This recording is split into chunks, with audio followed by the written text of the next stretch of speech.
important day today, themed Pamoja Tusonge Mbele. Thuku described it as the first Madaraka Day that will be celebrated countrywide after the onset of the COVID-19 pandemic that has ravaged Kenyans. To a sad note, and the Kenya Prison Services is in mourning following the death of the first woman commandant of Prison Staff Training College and Senior Assistant Commissioner General Wanyonyi after a short illness. Kireri, who rose through the ranks of the prison service to make history, passed away at the MR Hospital along Kiambu Road, surrounded by family members. Her death, whose cause is still unknown, was announced by the Kenya Prisons Commissioner General John Warioba, who described Kireri as a gallant, dedicated, selfless and committed officer. Kireri, a professional counselor, lecturer and author, will be remembered for steering reforms in the correctional facilities. She will be credited for introducing beauty pageants, dancing and drama competitions and media visits, among other transformational programs. Our thoughts and prayers to the family and friends. Now, the Kenya Medical Suppliers Authority CEO Terry Ramadhani has assured pharmaceutical, nursing and medical stakeholders that reforms at the authority have started in earnest. The reforms, she said, will be geared at repositioning KEMSA as an effective health product and technology supply chain solutions provider in the local public health care space. Speaking when she received a delegation from the Pharmaceutical Society of Kenya, the Kenya Medical Association, Kenya Dentist Association and the National Nurses Association of Kenya, Ramadhani said the authority is banking on the support of its stakeholders and will maintain a consultative approach in its operating model. And the Ministry of Health has confirmed 117 new COVID-19 cases in the country from a sample size of 2,632 tested in the last 24 hours, marking an increase in the positivity rate to 4.4%. Of the cases, 70 are Kenyans, while 47 are foreigners, 68 are males and 49 are females. Total confirmed positive cases are now 324,976 and cumulative tests so far over 3.6 million. These, as we continue to urge you to continue observing the protocols out there. Take care of yourself and those that you love, because COVID-19 is still real now. A pastor accused of burning the feet of 3 boys will be detained for 2 more days pending determination of his bond application. The accused, Joseph Mduma alias Jose, a middle-aged man, and his alleged accomplice David Kipkoros, a 19-year-old, appeared before the Cabernet Court Senior Resident Magistrate Nerolin Edagwa. The duo, who are accused of burning the feet of 3 minor boys and a worker, were charged with assault and causing actual bodily harm contrary to Section 251 of the Penal Code. Now, the United States Embassy has announced the arrest of one of the narcotics and wildlife trafficking suspects who had a $1 million bounty on his head, according to chargé d'affaires Eric Nela. Badru Abdul Aziz Saleh was arrested following a tip-off from the public received by the Directorate of Criminal Investigations and is in police custody in Nairobi. Ednah pointed out that the information leading to his capture came in response to last Thursday's announcement of reward-seeking information leading to the arrest, prosecution and conviction of Saleh and Abdi Hussein Ahmed. Now, over 31,000 vehicles have used the Nairobi Expressway every day since it was opened up to the public on May 14th, albeit on a trial basis. This is according to Transport Cabinet Secretary James Macharia, who noted that the expressway had significantly reduced traffic snarl-ups on the busy Mombasa road following its commissioning. The expressway trial run, President Uhuru Kenyatta said, would enable his administration to identify sections of the road that needed to be polished up before its official launch. And the European Union has agreed on partial ban on Russian oil imports, according to European Council Chief Charles Michel. Michel's announcement followed an extraordinary European Council summit attended by EU leaders in Brussels to discuss a 6th package of sanctions against Russia. The EU agreed to ban 90% of Russian oil imports by the end of the year. The leaders of the European Council said. President of the European Commission Ursula von der Leyen, Russian said all delivered by tankers would be banned, while an exemption will be made for the southern segment of the Druzhba pipeline. This is Newswire. Dennis Assetto. Good morning.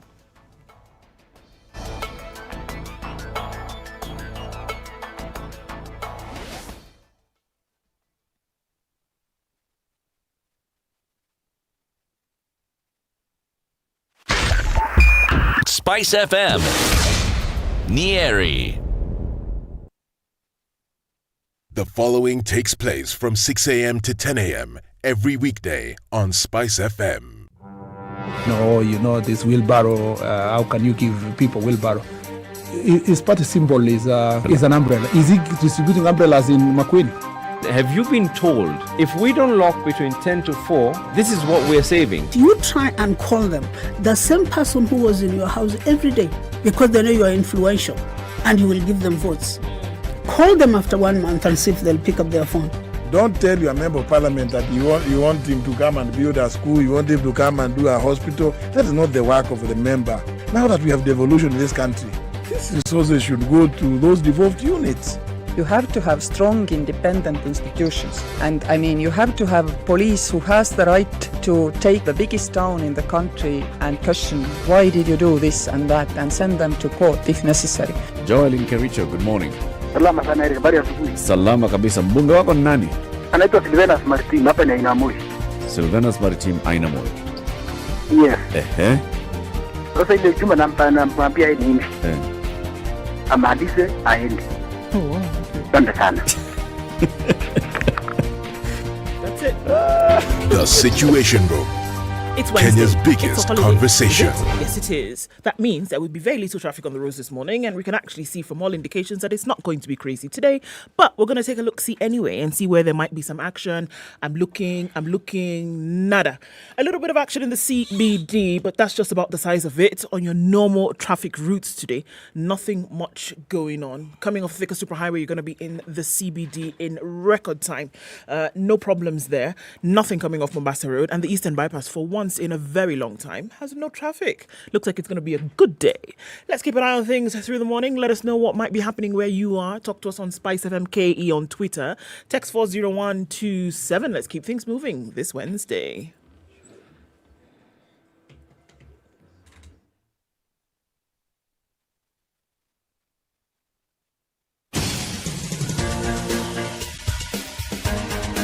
This is The Situation Room, the home of hard-hitting political commentary and penetrating insights about the state of the nation. This is a talk radio experience like no other. The Situation Room, a place for hard truths, debates, and elevated conversations. The Situation Room, witty, political, engaging, deep, controversial. In the room, we have C.T. Muga, researcher, academic, seasoned political observer, a fountain of wisdom in these politically uncertain times. Ndu Okoh, Nigerian by birth, Kenyan by choice, communications expert, Pan-Africanist, a truth seeker and believer in people power, and Eric Latiff, agent provocateur, the man in the chair, seasoned journalist, news hound, a man who believes in punching up, not down.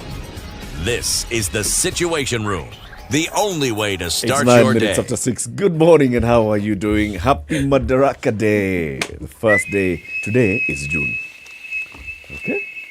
Just in honor of what happened so many years ago. Today is the 1st of June. Oh, they say when you marry in June, you're a bride. Na, na, na.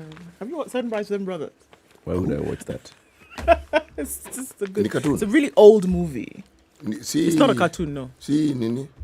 Animation? No, it's not an animation. It's an old, it's a movie was made in the 60s. One of These those old movies. These movies where people sing more than they talk.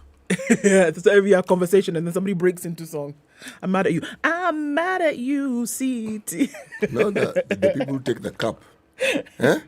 Bollywood. Bass. Hey! What? I want to cook lunch. It's a song. And that ting tune. And then somehow the fella you're talking to also knows the song. Oh, they know the song. And then he sings with you. That jingle that Eric just mimicked a while ago. In those Bollywood movies, yes, we know the part it plays. In the 1960s and 70s, it was the music for Western movies. Yeah. Yes. In the days before we understood correctness. So it was cowboys and Indians. Indeed it was. Eldorado. Yes.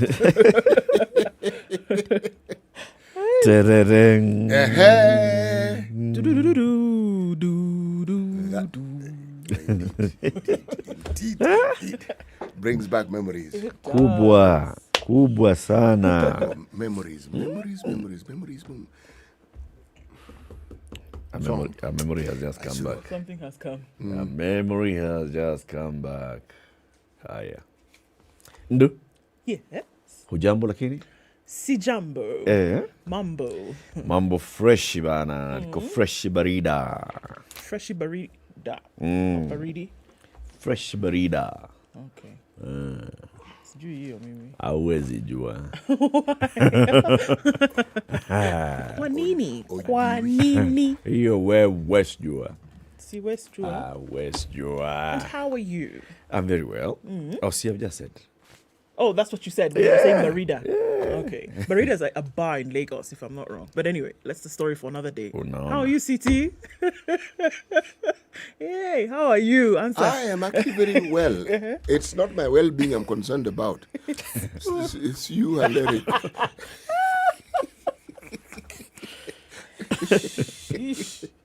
My well-being is okay. Steady. On swiftly. It is steady. Yeah. Steady. Kopale. Roko steady wewe. Niko steady. Kabisa.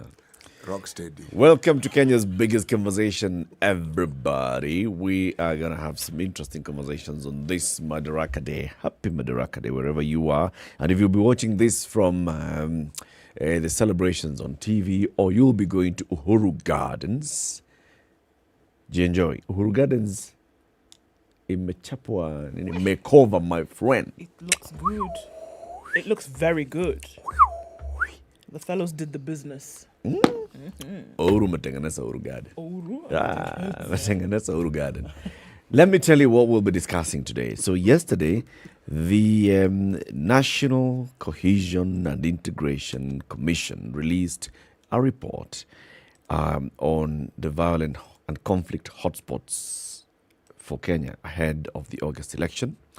We'll be having Commissioner Dr. Danvas Makori in the studio to come and take us through a violence-free 2022 election. What is it that they did? How do they map out these areas? What are these areas?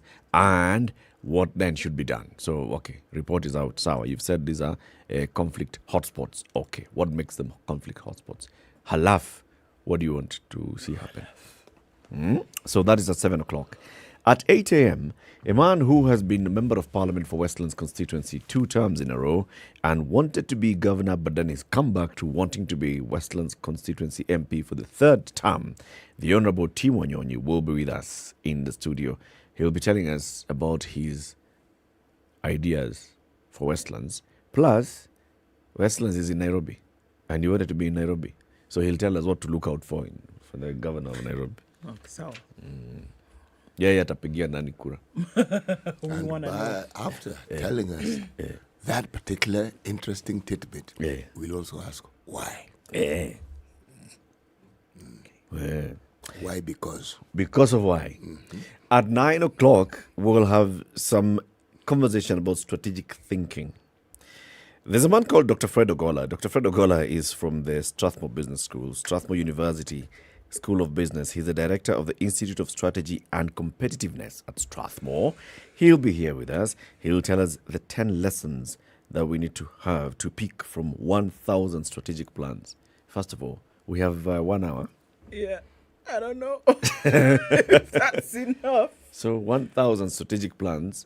Is he telling us all 1,000? Go through them. So now, I mean, if he's going to tell us 10 about from 1,000, how do we know he's telling us 10 from 1,000 and not 10 from 20? So we must at least have an overview of the 1,000. Show us the 1,000. But there's only so much hours in the day. So many minutes in an hour, my friend. Now we'll see his strategic time management. Touché. This and more on the show today. COVID. Today we must wear masks if we are going into UG. Yes. Apparently that must happen if you're going to Uganda because... Uhuru Gardens. So Uganda. I was going to say you're going into Uganda. Yeah, so going back into public, don't mind him. Going back into public places now requires you to put on a mask. And this is coming from the Ministry of Health. Let's listen to what, not let's listen, but just taking a look at what Health PS, Susan Mochache. She's raised the red flag yesterday over the steady increase of COVID-19 cases in the country. She was speaking during the commemoration of the World No Tobacco Day Tuesday. She told Kenyans not to lower their guard in the fight against the virus by ensuring they wear masks and get vaccinated. We have seen a rise in coronavirus cases. That should tell you not to assume that it's just the flu and go and get tested. You might assume that you're at a point where you are sick. Then you're at a point where you're sick and you urgently need oxygen.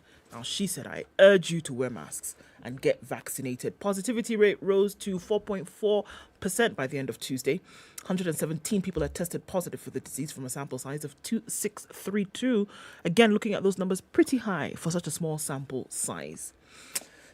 70 of them were Kenyans. So the majority of these cases were Kenyans and the rest are foreigners. The CS indicated that 81 had recovered from the virus. So we're looking at, 117, 4.4, the highest again in as many months, right? In the last 4 months, this is the highest in terms of positivity rate. So yes, going into public spaces, going into these places where there are many people at once. We haven't heard an official announcement from the Ministry of Health yet in terms of what they're going to require for folks when we're going into, gatherings, church services, going into the mosque, etc., etc. But yes, the urge is put on a mask now because we're not sure what is happening. But the committee that's organizing today's festivities at Uhuru Gardens has already said everybody who will be entering Uhuru Gardens will be required to don a face mask. Yeah, for this, yes, they've been very clear about that. If you're going into Uhuru Gardens, you must do that. In terms of what is going to happen in the future, the future being tomorrow and the days after, I think that we are going to hear from the Ministry of Health very soon. Shanghai is opening up and everybody is breathing a sigh of relief as the city returns to life. It was supposed to last 9 days, but the lockdown lasted 65. It crippled the city and scarred its people. Of course, this is a different kind of report, but the people will tell you that they didn't feel crippled or scarred. It's those who wanted to do business with and in Shanghai, coming from the outside, who felt the pinch more than anybody else. Restrictions are now being eased as quickly as they were imposed. There's no gradual process over several weeks. Instead, there's a big bang one day when most of the emergency rules and regulations were simply lifted. People woke up and they said, aha, what we were doing yesterday is no more. Carry on as you were 65 days ago. The relief is immense. Generations of some families who lived together behind a locked front door for more than 2 months. For workers who've lived in tents outside factories where they carried on working. For the shop restaurant owners whose livelihood ground to a halt. For the thousands of people forced to leave their homes and sent to quarantine centers. And for almost 25 million people who live in Shanghai. And one day, Shanghai said, okay, you can go back. And that's what we're looking at now. So there's relief and folks are happy that they can do this. Okay. Live streaming the show on Facebook and YouTube. If you are online this early morning on the first day of June, Ebu, tell us where you are. We'd like to know. And tell us why you're awake so early as well. It would be nice to also know. Hey, it's a public holiday. No meamuka. 19 minutes after 6. Let's take a look at the weather forecast for the day. This is the Situation Room, the only way to start your day. Classic soul, R&B, smooth jazz, neo soul, and nostalgic ballads. Make some noise. Yeah! You're listening to Spice FM.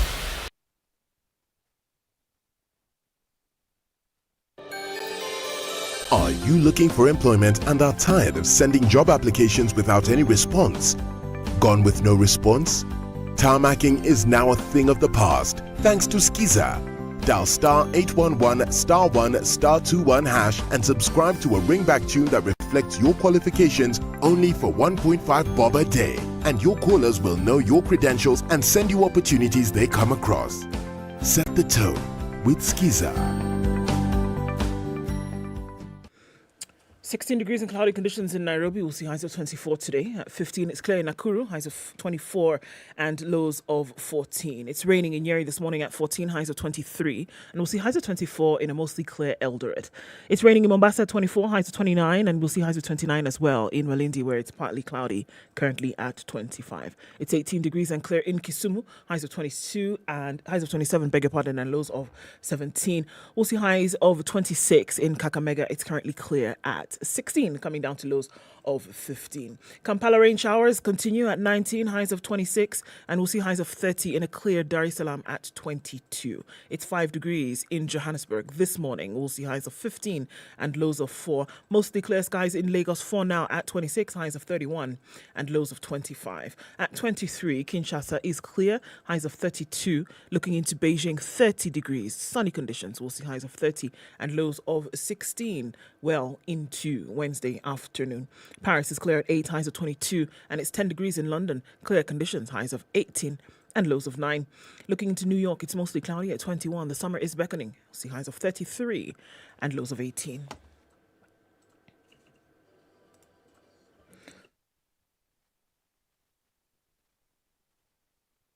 Mature, intelligent talk every morning. Spice up yourself.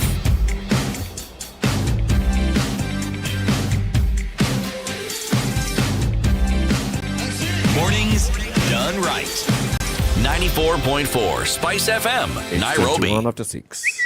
Okay, Jermaine says, us guys are woke. Okay. That's great. Right. Abraham Lucorito is tuned in this morning, and Vincent Ogutu says, hello, good morning to you. White Rhino, Jerry Munyi, is asking, please, can you ask IEBC to explain the illegal voter transfer? Could this be the reason why CS Musheru is claiming that Rao will win by over 70%? That's a loaded question. Illegal voter transfer? Yeah. There are many questions in this one statement stroke question. Okay. Tonje says, good morning. A very good morning to you. Happy holidays indeed. Meru is listening. Simon Murakana says, good morning from Butula. Happy holidays, Andrew Franklin, from Chalby Drive. Bushman, good morning. Can I nominate Ndu as my running mate for MCA Bogetenga Ward? Say what now? Okay. On board. It was to be an MCR. Assistant. In Bogetenga Ward. Running mate. I don't even know where that is. Well, that's how you learn where the place is. Go be an MCA running mate and then you find out where on the map it is. Represent them. You do know where it is? No. Okay. Amino Vim says, good morning, tuned in from Madaraka. Quite a number of people online. Ivan Sumbeo says, tuned in from Busia. Your show is dope. Why, thanks, man. Runa Marvelous Dubai. Now, Wakilisha Tena Kwasana. All right. Good morning, Situation Room. My good people, tune in here from Kisumu. Happy Madaraka Day to you, too. Tom Kinas is tuned in from Kansas City. Melody says, good morning. Evans, tuned in from Dadaab in Garissa County. Mello, you actually tuned in from Guyana. Nice. Or in French, Guyana. Good morning, tuned in from a far land. All right. It's Guyana. It's not Guyana. You want it to be Guyana? City, stop it. City, stop it. French Guyana. She. Do you see what? Okay. Abdul Abubakar is tuning from DOD. Robert Bogo tuning from Madaraka this morning as well. Muga is also tuned in. And Sabal Hair tuned in from Dubai. That's where Kip Koech is tuned in from this morning. And he said fuel is at a record 133.12 shillings this morning. Huko kwao. Sida kila mahali. Can you imagine? Yeah. In the United Arab Emirates, Fuel is 133 shillings. where fuel is like this, you go and you just scoop fuel like soil. You just pick it anywhere. If you're You just just passing You just by, see it the equivalent of their flowing. KEMSA, people just give you mafuta. Now it's 130 bob there. La illa. Did we not say here? Yeah. 200. Inakuja. As you're talking of Z150, just please think Just of put it at 200. Start Think- preparing for 200 think of shillings. 200. Because that's where we're going. Omo. Anyway, thank you everybody for tuning in. Kenya's biggest conversation. We are no longer in Tanzania, according to CT. So where are we today? I realized that I had actually wronged the people of Zanzibar. Because I spoke of mainland Tanzania without actually mentioning the word mainland. You were Tanganyikaing us all along. I was Tanganyikaing you all along. So now I've decided to Tanzania you. So, Proverbs from Zanzibar. Okay. Ugunja. It's likely to be spicy. Ugunja. Okay. Now, What? Unguja. Unguja. So confused right now, but okay. Right. Maybe my canoe is bigger than yours, but the sea is the same. My canoe is bigger than yours. The sea is the same. Maybe my canoe is bigger than yours. Perhaps. But the sea is the same. Same. We're all getting in there. Dau langu, dau lako, same size.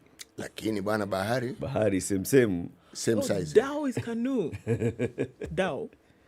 Huh? Ni kale kadao kale. What Dao is dao. Now is dao canoe. Dao is written though. Okay. DHOW is Dao. Yes. In Swahili, it's Dao. DAU. Yes. So that's what I'm asking. In Swahili, DAU in English is canoe. It's Dao. I want to translate so I can understand. It's thou. What's boat? We have translated it for you already. People should come and go, Joe. I don't understand. Boat ile, boat kubwa ile, boat ile ship ile. Ship ile. Ile itwa meli ile. You know, a boat is not a ship. Small ship. Tugboat. Kuna meli, kuna merikebu. Oh, stop it. Still growing up. So choose. Give it time. In between, it will become a ferry before it actually becomes a ship. Jahazi. What's yacht? Who knows? Which one is Jahazi, actually?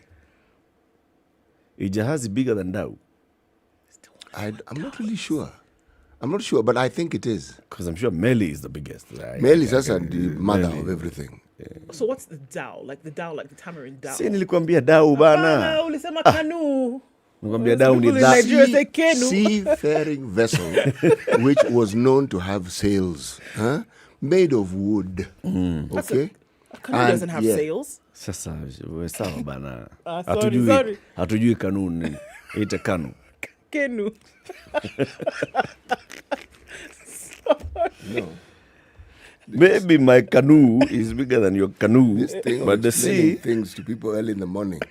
I'm just going to read the proverb. You people understand it the way you want. Okay? Sawa. Okay. All right. Maybe my canoe is bigger than yours, but the sea is the same. Ndio. Sea is same. Okay, let's look at the newspaper headlines. www.standardmedia.co.ke. Become a member of our online community. One of the stories that they're promoting this morning is on Kalonzo Musyoka. Flip-flopping Kalonzo keeps cards close to the chest. Musyoka left country after declaring a bid with nothing much heard from him. He's back. Kalonzo has convened a meeting ahead of a date with IEBC. He told Ukambani leaders, come, let us discuss the future of our region. Flip-flopping Kalonzo keeps cards close to his chest. But what I don't understand is when somebody shows you that he has the flexibility of mind, why must we call it flip-flopping? Because that's what a flip-flop does. It No, has flexibility. it doesn't.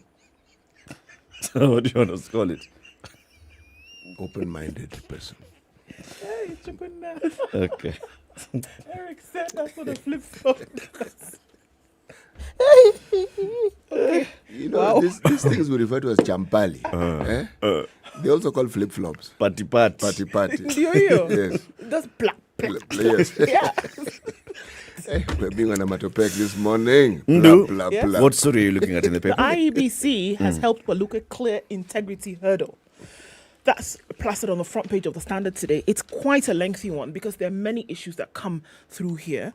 But let's get into it. The Independent Electoral and Boundaries Commission yesterday gave convicted Sirisia MP John Waluke a through pass to defend his parliamentary seat.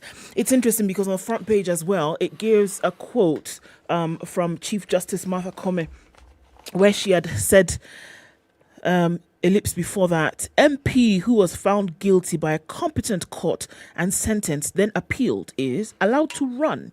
Yet when it comes to people who've been impeached, you're permanently impeached. Okoh joins scores of other impeached politicians facing an array of charges ranging from murder to rape, fraud and forgery, seeking to represent their constituents and manage their resources, who have also been given the green light to contest in the general election. IEBC Chairman Wafula Chebukati said they will not bar leaders who have been impeached, convicted or facing criminal charges as long as they have not exhausted all the legal appeals. On the other hand, Chief Justice Martha Koome is of the view that convicted and impeached politicians should be treated as such as long as the verdict has not been overturned. Okoh was imprisoned on the 22nd of June 2020 alongside his business partner Grace Wakungu by the Anti-Corruption Court after they were found guilty of fraud and illegal acquisition of 297 million shillings through shady deals at the NCPB. The police leveled the fraud charges against the duo on the allegations that the award was based on forged papers.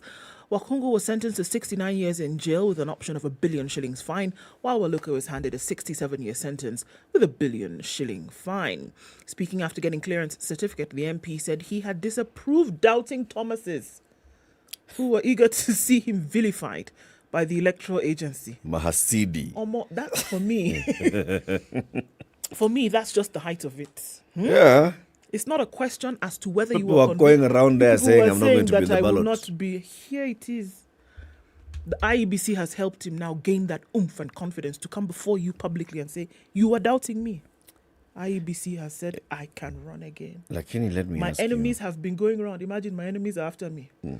Claiming that I will not be on the ballot. I have now disapproved them. I think he meant disproved by getting this certificate. We know what he means. We know what he means. Yes. The lawmaker said he's ready to face off with the opponents who have been peddling lies about him. The court, meanwhile, convicted you, but it is okay. He argued that he was cleared courtesy of the 2010 Constitution without specifying which section. This is as the Chief Justice and Director of Public Prosecutions have maintained that impeached governors and convicted politicians should be barred from holding public office until their names and verdicts are cleared and appended by the court. So, it shock you, Abi? These institutions, okay, so we've heard this story more than once.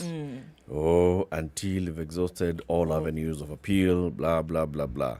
When CJ Martha Koome was here, she spoke explicitly about impeached governor. Yes. You stand impeached unless that has been overturned. Yes. Now, I mean, we can apply the same logic and say, if you have been convicted by a court... You've been convicted. Until...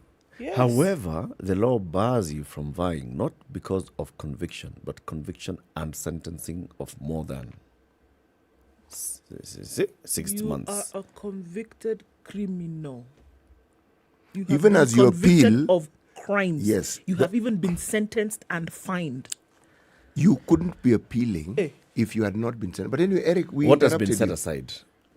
What has been set aside for now, as we hear the appeal, is the commencement of the sentence. Of the sentencing, yes. Right? The law bars you if you've been sentenced to more than 6 months in jail. So, has this Waluke's sentence been set aside? Those 67 67 years. Yes, those 67 years. Are they in effect? Are they not in effect? Someone could argue that. But me, where I sit, the man is a convicted felon. Criminal. Okay? Yes. The man has even been sentenced to more than his life in prison. That should be enough. Can IBC just say, all right, we are not going to allow you, let's go to court? Yeah. Let's first of all allow the people of Sirisia to have a clean slate of options. Let's deal with your issue so we can set precedents here.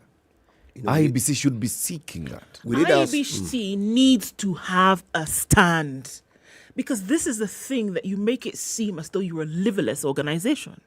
Have a stand and say, you know what, on the foundations of integrity, we are not going to allow this. Very simple. Like you say, let's go duke it out later. Let's duke it out in front. But we, as the ones who have been given the mandate to conduct elections, say no. One of the pillars is integrity, is it not? Is it not? One of the pillars is integrity. We did raise this with the Chief Justice, specifically this issue of the courts. And she said, people who interpret these things to suit their purposes. Yep. Yes. We are at that suiting one's purposes here. Yep.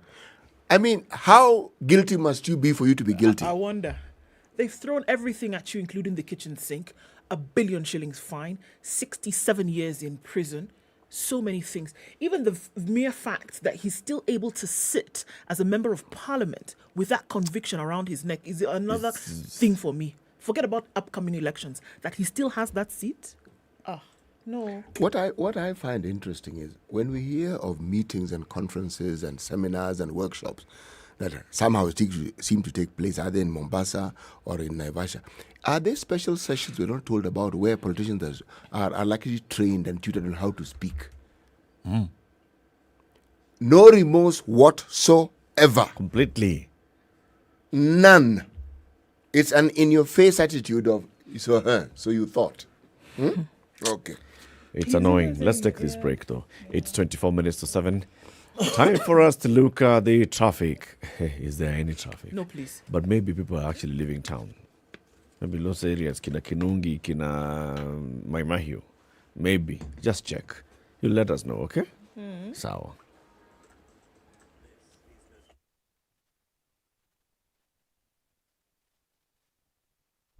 Classic soul, R&B, smooth jazz, neo soul, and nostalgic ballads. Make some noise. Yeah. You're listening to Spice FM.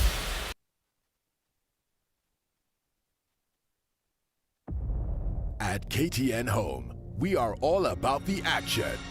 So you can enjoy unstoppable, unbeatable, unrivaled, unmatched movies from Hollywood. Get your popcorn ready. Tune in to KTN Home and buckle up to experience a new world of entertainment from the comfort of your living room.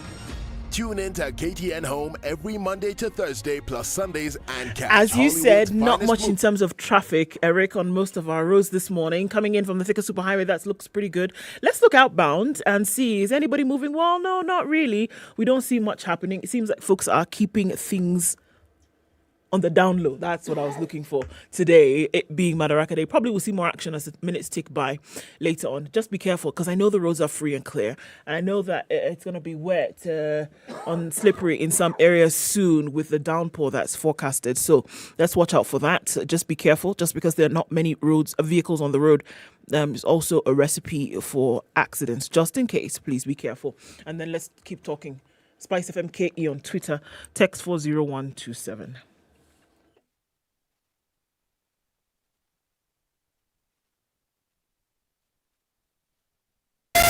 Spice FM, Malindi.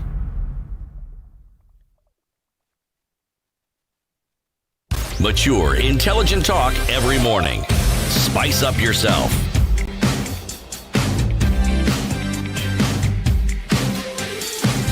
Twenty-two minutes to 7. So as we talk about criminals right. such as 94 the MP for Seriousness, right? Yes. There's another level of criminals. We've been talking about children who did very well in their KCPE and they haven't been able to report to school because of lack of school fees.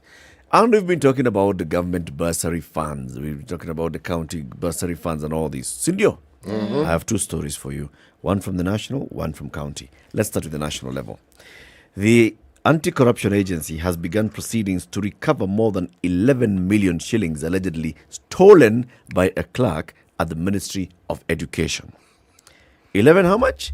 Million. Through a suit filed at the Anti-Corruption Court, the EACC claims Joshua Mumanyi Ocharo stole the money by registering a non-existent public secondary school and diverted money that was meant to go to that school into his personal account.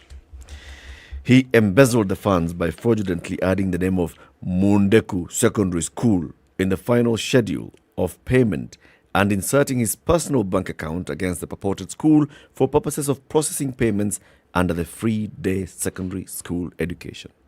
You gotta love these guys. Mundeku Secondary School. According to the commission, Ocharo, who's a clerical officer in the Department of Secondary School Education, used the money to buy a vehicle, 2 plots of land on which the distribution of the free day secondary school funds inserted the name of Mundeko Secondary in the final list of schools which are to benefit. So basically, capitation. We have free secondary school and mostly covers day secondary schools, which are a majority of the schools in the country. True. Now, you are supposed to basically submit a list of the schools. Yes. People at the Ministry of Education then look at this list and they compile the entire list and say, all right, so this is the school, these are the number of students, this is how much money goes per student into this school. So money goes, money is sent. I've missed, open, send money. This man goes and creates a school, creates students, creates account, puts it on the list. Send money. Send money, money goes. Very good. 11 million. EACC says they've been tracking this man since 2018. And then they're like, come on. Sasa tuko na enough evidence to peleke kotini. How much money was found in his bank account in cash? 7.4 million shillings. He has a piece of land here in Mavoko that's worth 980,000 shillings. A piece of land in Komarok worth 830,000 shillings. He drives a vehicle of 2.35 million shillings. And how much had he diverted? 11. Every time those too small to schools. Just get out of school like this. It means he had access to the mechanism. He's the one who was like... It was his job. He's the clerk. He's the one who's compiling the list. Yes. So he just has like a school. Add a school. Nani secondary. Mundeku all, secondary. The person who is paying, do they go and look whether the school is registered or not? What I wonder is this. How many other schools do we have on that list that don't actually exist? Good Lord have mercy. My friend. Yes. How many students that don't exist? Yes. Are even in the schools that exist? Who do exist don't have opportunity to go to school and are not paid for. We have already dealt with articles that have indicated clearly that when the ministry did an audit, one of the things they found was that there are schools who bumped up the numbers of students they have, meaning they added some phantom students. Yep. Okay. You have 100, you put 312. Yes. Okay. So now, on the day they come for inspection, you say, no, we sent them home for fees. Yes. Okay. In fact, that's the day you instigate like a strike like this. Oh, go. So, the thing that also comes to mind when I listen to this story. Before you go far, let me give you the second story. Oh, there's I will take you to Nyamira. This is season 1. Yes. Episode 1. Yes. Let's go to episode 2 then. In Nyamira County, MCRs of Nyamira County are being accused of by the governor of embezzling a lot of money that was meant to be for bursaries. This is after it emerged that the MCAs may have colluded with the management of various schools to include non-existent students in the list of beneficiaries. Governor Amos Nyeribo has ordered an investigation into how money was utilized and whose report he launched on Monday. A team led by IT experts that carried out the audit poked holes into the process of awarding the bursaries, saying it was suspicious. The audit team also included the funds administrator, Anthony Oluoj. According to the report that was handed to the governor on Monday, 6,467 students' names appeared more than twice in the list of beneficiaries in some institutions. A ward in Kitutu Masaba constituency, for example, had most of the duplicated names at 1,974, according to the report. Some names have been repeated up to 5 times. Charles Muga, Charles Timothy Muga, Timothy Charles Muga, Muga Charles Timothy, Muga. 5 times. During physical verification, it was discovered that a total of 2,177 students who are appearing in lists of beneficiaries across all listed schools were never known in the institutions. Not any records about them could be traced. Not even the students in these schools had ever heard of these students. A girls' school in Nyamira South sub-county had 169 names listed as beneficiaries missing in the school register, as they were not known by other learners in the school. Nyeribo spoke at Uhuru Gardens in Nyamira town when he was issuing a scholarship check of 110 million shillings to kids who were not yet reported to school. And he says MCAs were colluding. They're the ones who were doing this job. Look at what they've done. Some 6,467 phantom names. How many again? 6,467. And that's what they know. Yeah. This is what this simple audit has uncovered. You know this? What is? This matter of theft by servant acquires new meaning. There was a cleaner in the prison services who pulled an even bigger stunt. Yep. Now there's this gentleman in the Ministry of Education. Now, begs the question. Now we have people's representatives. Yes. In the ward. The very people who are supposed to ensure that this money gets to these individuals. They are the ones who are ensuring the money does not get to the individuals who need it the most. Yeah. Children. You know whose right it is to get an education. This is not for me. You know what is worse? It's not that you've created these phantom students. It is that you have denied the real living ones an opportunity to go to school and that are in dire need. That is why the hottest place of hell is being left for you. You know, when we talk about the role that religious leaders play, the role of people who are religious, if ever there was a time when their commitment to prayer and intercession with the Almighty, it is now. Because what we're seeing here, this one, I mean, is there no respite? Is there no day when you can actually look at the papers and not find a story that jolts you and you wonder, God Almighty, what on earth is happening here? Last week, not even last week, 2 days ago, I was in this place is called what? It's called a mall, right? Which one? Imaradaima. I met a security guard and she had gone to the bank there and she was not able to sort out her issue. And she said, I've not been able to send my children back to school. We're getting into the third week of the fifth week now of the term. Not been able to send my children back to school. We've not been able, the bursary that I was looking for, we were not able to get it. That's one story. We had stories in the newspaper here. Brightest girl, 400 and something marks, was not able to get. Others could not send their children back to school. People are sleeping on the road in Thome, waiting for the bursary office to open the next day so that they can get 5,000 shillings. And this is the kind of nonsense that we're seeing happening, where somebody out of wit is opening an account for a school that doesn't exist. Others who are supposed to be representing the people are stealing the money out of the mouths of children. They're stealing it. They're stealing it. How do you want the country to prosper? It can't now. It can't. You know, I keep like you're saying the most vulnerable in society.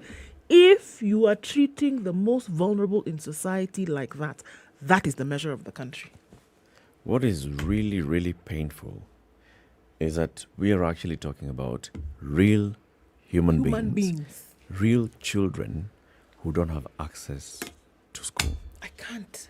Real children who are sitting at home really agonizing because they can see their parents can't. They can clearly see my parents are doing their best and they can't.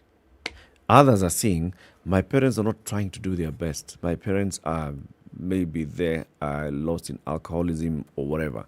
This is, I'd like a better life for myself. This child sits for KCPE, works extremely hard with nothing to study, passes, but can't go to school. You know, the thing that also strikes me as being pathetically sad, you look at the money that is allocated to the education docket. When you read of such evil schemes being enacted, you get the impression that even the money that we say is inadequate for education, if it actually went to what it was supposed to do, the changes it would make would be profound. Is the education docket not the third highest funded in the country? Number one. It's number one right now. It's not number two. At some point, defense was. It's always education is number one. High. Education gets it gets a close happy to 30%. chunk of money. It does. Right? then you're saying, because you know what we're saying, guys? It gets this money, but you can't show for it at the end of the day. That's what we're saying. I'm sorry. Even if you have 10 students who've not been able to go to school, that's what you've shown. This capitation that should be going to these schools, the capitation that should be going, let's say, to the day schools, should be going to help these schools run their affairs, should be going to help the children get access to lunch, because this is day secondary school. Let the children get access to desks, let the children get access to books, okay, in the day secondary schools. It's the same thing, the capitation that goes to primary school is supposed to help those schools benefit the local community. Well, these are public schools, huh? Yes. I can't deal with Which means really it's just painful. those who work out the money that is intended for our school system do their bit. Yeah. And they make sure that the bulk of our money actually goes in that direction. Then come this clever... This national radio thing is not a good thing. It prevents you from saying what you actually want to say. The image of those women sleeping on the road, boss, that thing is indelible. Waiting for the office to open so that they can at least get 5,000 shillings. Yes, which will not be it is not enough. But at least get that 5,000 shillings. What sort of desperation do people want those in leadership, those in positions of authority? What level of desperation do they want the citizenry to get to? Death. People are already dying. That's it. That's what I was saying. But also we are silly. Putting them back in office. Yeah. Those MCRs. They're campaigning with this money. Yeah, that's what I wanted to say. Are they not the ones who are campaigning right now? With this money that should have taken your child to school. And they're saying with the we money. shall take your children to school. They took the money that should have sent them to school. That's the reality on the ground. It's total BS, man. It's complete, total, absolutely nonsense. City, what story are you looking at? Move us away from this one. Okay. Let me not talk about the issue of data at IEBC. That one is not going to help us. No, talk about that one. There's somebody who was asking that. Somebody was asking. Please ask IEBC to explain the illegal voter transfer. Please. What are they saying about that? Well, there is a title. There's more than one article on this issue, by the way, just so that you understand, okay? Let me look at article number 1. This is page 9 of the Standard. Okay. Mix up in party membership data jolts clearance of aspirants. Okay? There are sort of stories that make you start wondering, where exactly are we? Okay? All right. It has been a difficult assignment for aspirants seeking elective seats as they sought to fulfill requirements set by the IEBC. From missing party member lists to IEBC system failures, most aspirants have had to endure long hours of waiting. Right? Now, I'm quoting, I was required to appear before the Shinyalu IEBC returning office at 8 a.m. to get my clearance certificate and arrived on time. To our amusement, my proposer and seconder, who are KANU Life members, were found to be members of Muungano and UDA parties. Okay. And this is an aspirant under which ticket? He doesn't actually state. He doesn't state. So the idea is, if they're life members of KANU, I can assume that he was vying on a KANU ticket. That's the assumption I can have, but he doesn't. Okay. His name is Adrian Major. He added, when I look at the KANU party members, the name of my wife, who was my proposer, is a life member, and her details are on the KANU portal. But from the IEBC records, which they obtained from the register of political parties, my wife is a member of Muungano. So now, can I add to that story? Please add. Okay. As it is happening, the IEBC now wants to reverse illegal transfers of voters and punish the staff who have been involved in this process. Because now, as you're asking, how is it KANU, Muungano, and which other one? That one. They've now said that its electronic voter register may have been manipulated following an analysis that revealed that some voters were allowed to transfer their voting stations without following the laid-down procedure. That's the part 2 of this story. Carry on, yes. Now, as the IEBC warned of stern action against its officers who who are involved. A total of, get this, 800,000 registered voters submitted their applications for change of their polling stations during the 2 phases of the enhanced voter registration, which took place between October and January. As at yesterday, the number of those who were transferred without following the procedure was unclear, and so were the regions where the problem was manifest, to create a pattern that would warrant the intervention of the Commission. Wafula Chebukati said any individual transferred without their knowledge will be returned to their correct voting station. When? We don't know. Any activity on the register was blocked after May 4th for verification. As a commission, he said, we do not condone such, as it is against the rights of Kenyans under Article 38 of the Constitution to be registered to vote in a place of their choice. He insisted that the commission was well prepared for the election, of course, and that the voter transfer issue will be addressed. So don't let this seem as though we are not ready. We are ready. All of you people who are in PA and wherever else you should not be, and wherever, we will return you. That's not even a big one. So the biggest one is this one of, you know that you are registered. For example, Mr. Eric Latiff is registered to vote. Let me tell you, because I verified, registered to vote in Machakos County, Mavoko constituency, at the River Ward, at the River Polytechnic Polling Center. Okay? right. This is where I voted the last time. I have not transferred. This is where I should be voting, and I've clarified. Now, can you imagine if you haven't clarified? You go to Athi River Polytechnic on that day, and you are not on the register for the Athi River Polytechnic. You find that somebody had actually transferred you to Nkobo in Meru County. This is what they're talking about. You actually find that you've been moved from this area to another. Or in some cases, what they're also saying is that they've realized that some people have applied to transfer, but they didn't supply all the required documents. Right. So do we know for sure that this was a person willing to transfer? Or was it somebody who was playing games? So essentially what's happening now is that there's going to be a re-verification of the register. This is what is basically, This is what has to happen. That's what should happen. Yeah. This is the procedure. Yeah. This is what should happen. My worry is that the IEBC is not being loud enough on telling everybody, please Go verify and check your voter registration details. Check. This should be the word out there everywhere. You should know 70000.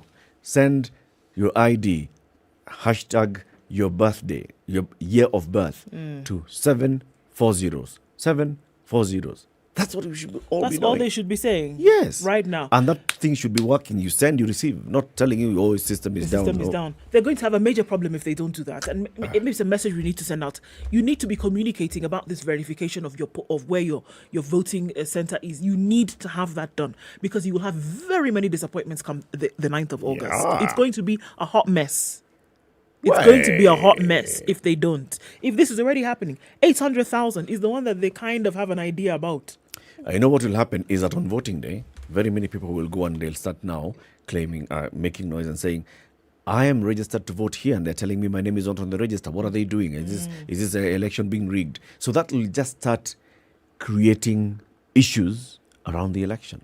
It will. You don't want that. Something that is definitive, though, it's not cheerful, but it's factual and must be stated. 50 schools along the Kerio Valley have closed. And the reason is because of banditry attacks. We were talking about schools, we're talking about capitation, we're talking about children whose lives are actually being adversely interfered with by scoundrels who ensure by their very activities that monies that are intended to help these children get an education has been siphoned and stolen. Now we have a situation where, because of banditry attacks, for the sake of the safety of this, but the 50 schools are many. Almost many now. 50. Thousands of children. 50 is very many schools. So when they're not in school, then what happens? As and when we have an exam, do you think they're going to consider that these schools... There's a time when they were not... in school? No. And are they going to be given some affirmative consideration that, because they had these problems, perhaps we need to... Give them an easier paper, or let's not even have an exam. Let them just move on into the next level of... No, they are still going to have a sit-and exam, and that result of that exam is going to determine which secondary school they go to. It's madness. Keep it here for more conversations. In the next hour, we look at the security hotspots in this country ahead of the general election. The Commission on Cohesion and Integration released a report yesterday. Commissioner Dr. Dunstan Markori will be with us in the studio. It's now 7 a.m.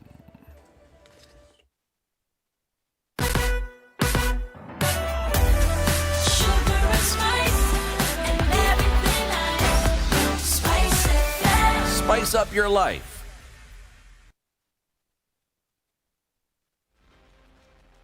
The latest news from around the world. 94.4 Spice FM.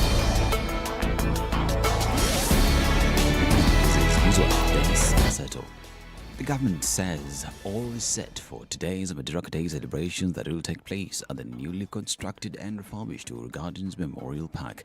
Nairobi Regional Commissioner William Kang'ethe Thuku said that the park has a capacity of over 30,000 persons, welcoming citizens to join the president and other dignitaries in marking the important day. Themed Pamoja Tusonge Mbele, Thuku described it as the first Madaraka Day that will be celebrated countrywide after the onset of the COVID-19 pandemic that has ravaged Kenyans. Happy Madaraka Day to us all now. The Kenya Prison Service is in mourning following the death of the first woman commandant of Prison Staff Training College and Senior Assistant Commissioner General Wanini Kireri after a short illness. Kireri, who rose through the ranks of the prison service to make history, passed away at the MR Hospital along Kiambu Road, surrounded by family members. Her death, whose cause is still unknown, was announced by the Kenya Prisons Commissioner General John Warioba, who described Kireri as a gallant, dedicated, selfless and committed officer. Kireri, a professional counselor, lecturer and author, will be remembered for steering reforms in the correctional facilities. She will be credited for introducing beauty pageants, dancing and drama competitions and media visits, among other transformational programs. Now, the Kenya Medical Suppliers Authority CEO Terry Ramadhani has assured pharmaceutical, nursing and medical stakeholders that reforms on the authority have started in earnest. The reforms, she said, will be geared at repositioning KEMSA as an effective health product and technology supply chain solutions provider in the local public healthcare space. Speaking when she received a delegation from the Pharmaceutical Society of Kenya, Kenya Medical Association, Kenya Dental Association and the National Nurses Association of Kenya, Ramadhan said the authority is banking on the support of its stakeholders and will maintain a consultative approach in its operating model. And the Ministry of Health confirmed 117 new COVID-19 cases in the country from a sample size of 2,632 tested, marking an increase in the positivity rate to 4.4%. Of the cases, 78 Kenyans, whilst 47 are foreigners, 68 are males, and 49 are females. These, as we continue to argue to continue observing the COVID-19 protocols since the numbers have started going up. Now, a pastor accused of burning the feet of 3 young boys will be detained for 2 more days pending determination of his bond application. The accused, Joseph Mduma, alias Jose, a middle-aged man, and his alleged accomplice David Kikoros, a 19-year-old, appeared before Cabernet Court Senior Resident Magistrate Nerolin Idagwa. The duo were accused of burning the feet of 3 minor boys, and the worker were charged with assault and causing actual bodily harm contrary to Section 251 of the Penal Code. The United States Embassy has announced the arrest of one of the narcotics and wildlife trafficking suspect who had a $1 million bounty on his head, according to chargé d'affaires Eric Nidler. Badru Abdulaziz Saleh was arrested following a tip-off from the public received by the Directorate of Criminal Investigations and is in police custody in Nairobi. Nidler pointed out that the information leading to his capture came in response to last Thursday's announcement of reward-seeking information leading to the arrest, prosecution and conviction of Saleh and Abdi Hussein Ahmed. And over 31,000 vehicles have used the Nairobi Expressway every day since it was opened for the public on May 14, 2022, albeit in a trial basis. This is according to Transport Cabinet Secretary James Macharia, who noted that the expressway had significantly reduced traffic snarls on the busy Mombasa road following its commissioning. The expressway's trial run, President Uhuru Kenyatta said, would enable his administration to identify sections of the road that needed to be polished up before its launch. And the European Union has agreed on a partial ban on Russian oil imports, according to European Council Chief Charles Michel. Michel's announcement followed an extraordinary European Council summit attended by EU leaders in Brussels Monday to discuss a sixth package of sanctions against Russia. The EU agreed to ban 90% of Russian oil imports by the end of the year. This is according to the European Council. President of the European Commission Ursula von der Leyen said oil delivered by tankers would be banned, while an exemption will be made for southern segment of the Druzhba pipeline. The northern segment of the pipeline serves Poland and Germany, who have agreed to the embargo. The southern part goes to Hungary, Slovakia, and the Czech Republic. This is Newswire. Dennis Assetto. Good morning.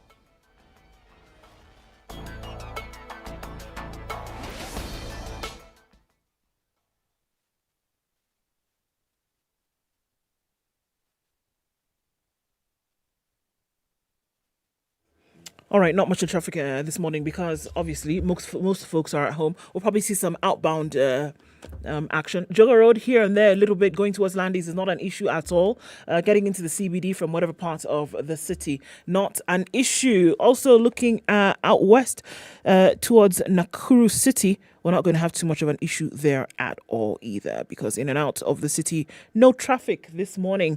Let's look out east, then going out through all the way to Mombasa and into city as well. Traffic looks pretty good. Probably will be the story for most parts of the morning. Let's keep an eye on things. SpiceFM KE on Twitter. Text 40127.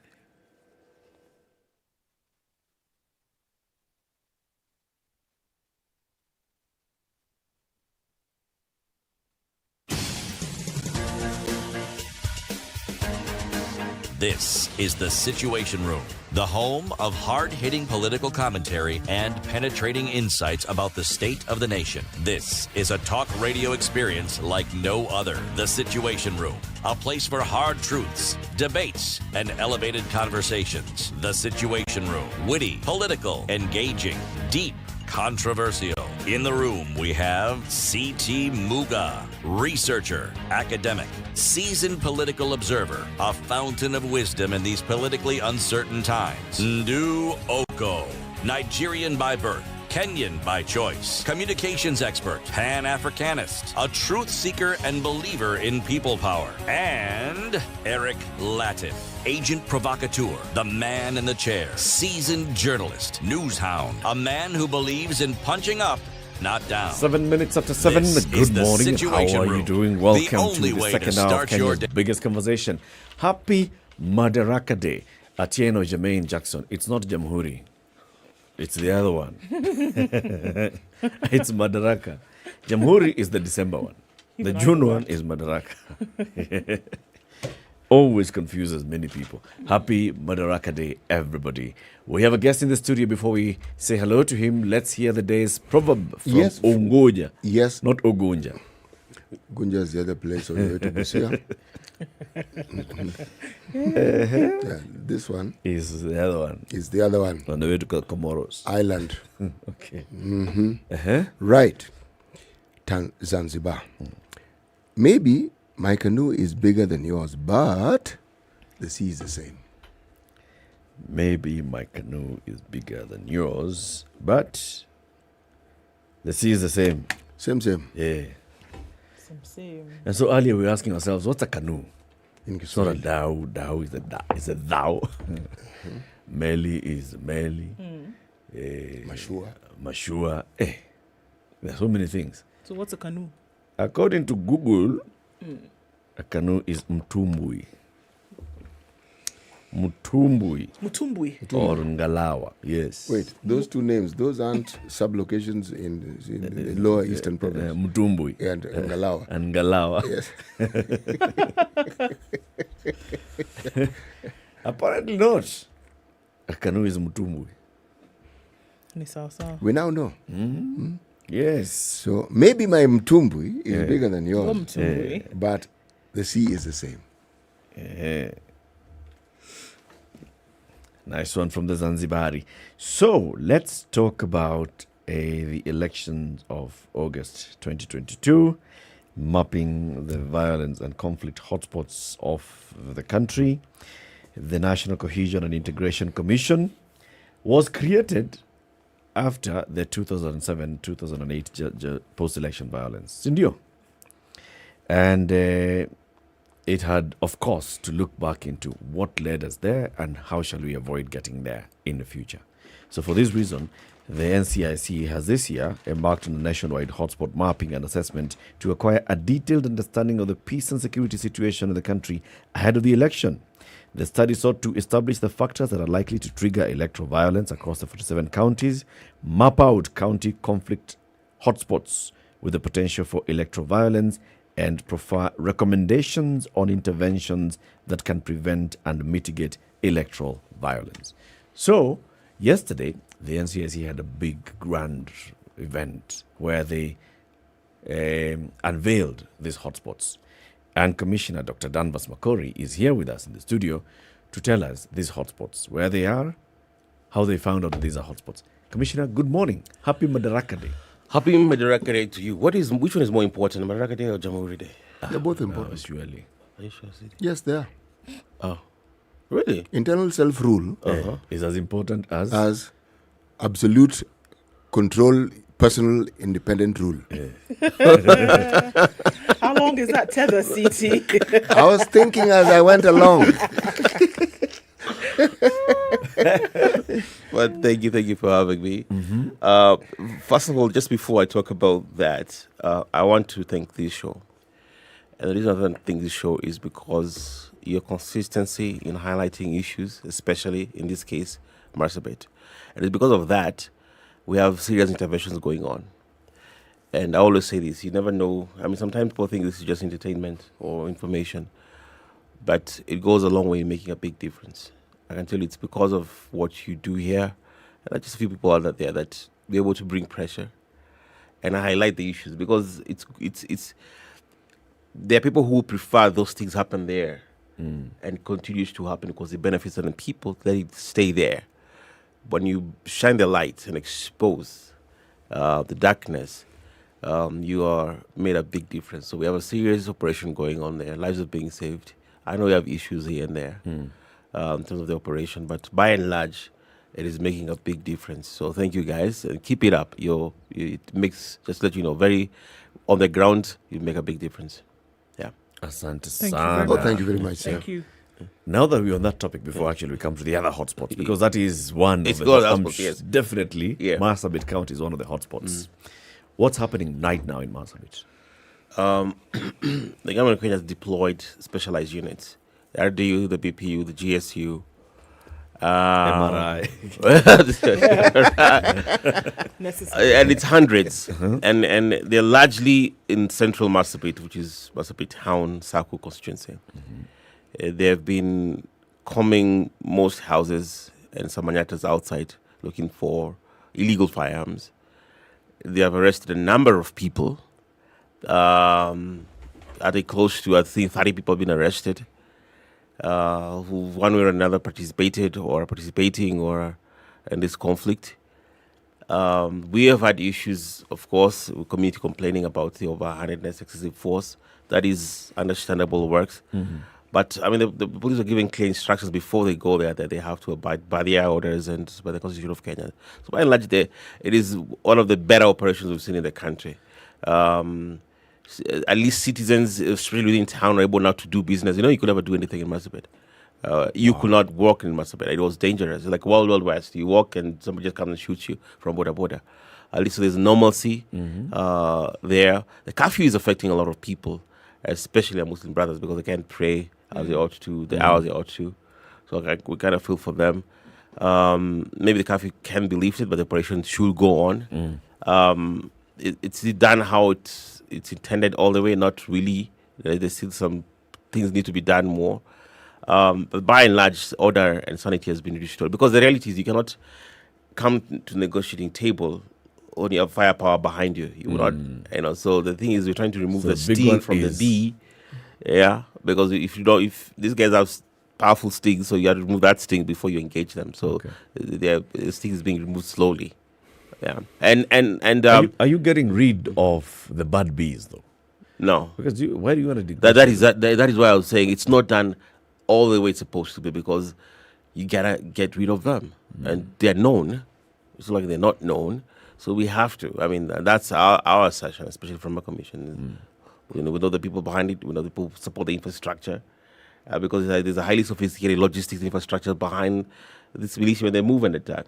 So for me, I want to go after the command and control and the infrastructure, because that's how you remove these things completely. You gotta be serious, because you have to, Kenyans don't understand, especially in northern Kenya, and this is one of the factors to answer your question of how we came to this study, which factors, variables are affected. There is, in 2020, we did a study, and there was over 650,000 illegal firearms in northern Kenya. How many again? 650,000. 650,000 illegal firearms. Right now, probably they're like, maybe say 700,000. Illegal firearms? Yes. This is fact. And here, firearms, we're not referring to bows and arrows. No. Firearms. You have to understand, light firearms. This is stats that are out there. Okay, we're not making up this figure. Now, the reason I'm giving you context is because in this part of the country, a gun is like a shepherd's staff. Right. Everybody has it. Yeah. So the big deal. And the context for that was, you guys know, before 2010 and before the devolution came, that part of the country was neglected, of course, marginalized. So they protected themselves, especially on how it started was on the border communities. We could not secure our borders. So from the Uganda side, from South Sudan side, from Ethiopia side, they armed themselves to defend. Now, those guns later turned inside for offense. Now, the communities that didn't have them, of course, bought them to defend themselves. So it was defense, then they had offense, and then, that's why we had 650,000 illegal firearms. Dr. Where do they buy these arms from? Most of them come from Somalia. So South Sudan. Crossover from Somalia and South Sudan. Yes. Actually, through the porous borders into our country. Yes. It's an open border, actually. It's porous. Just and open. What's the going rate for these arms? An AK-47 goes about 80,000 Kenyan shillings. Okay. Now, I've always said that the business of conflict is not cheap. No, it's not.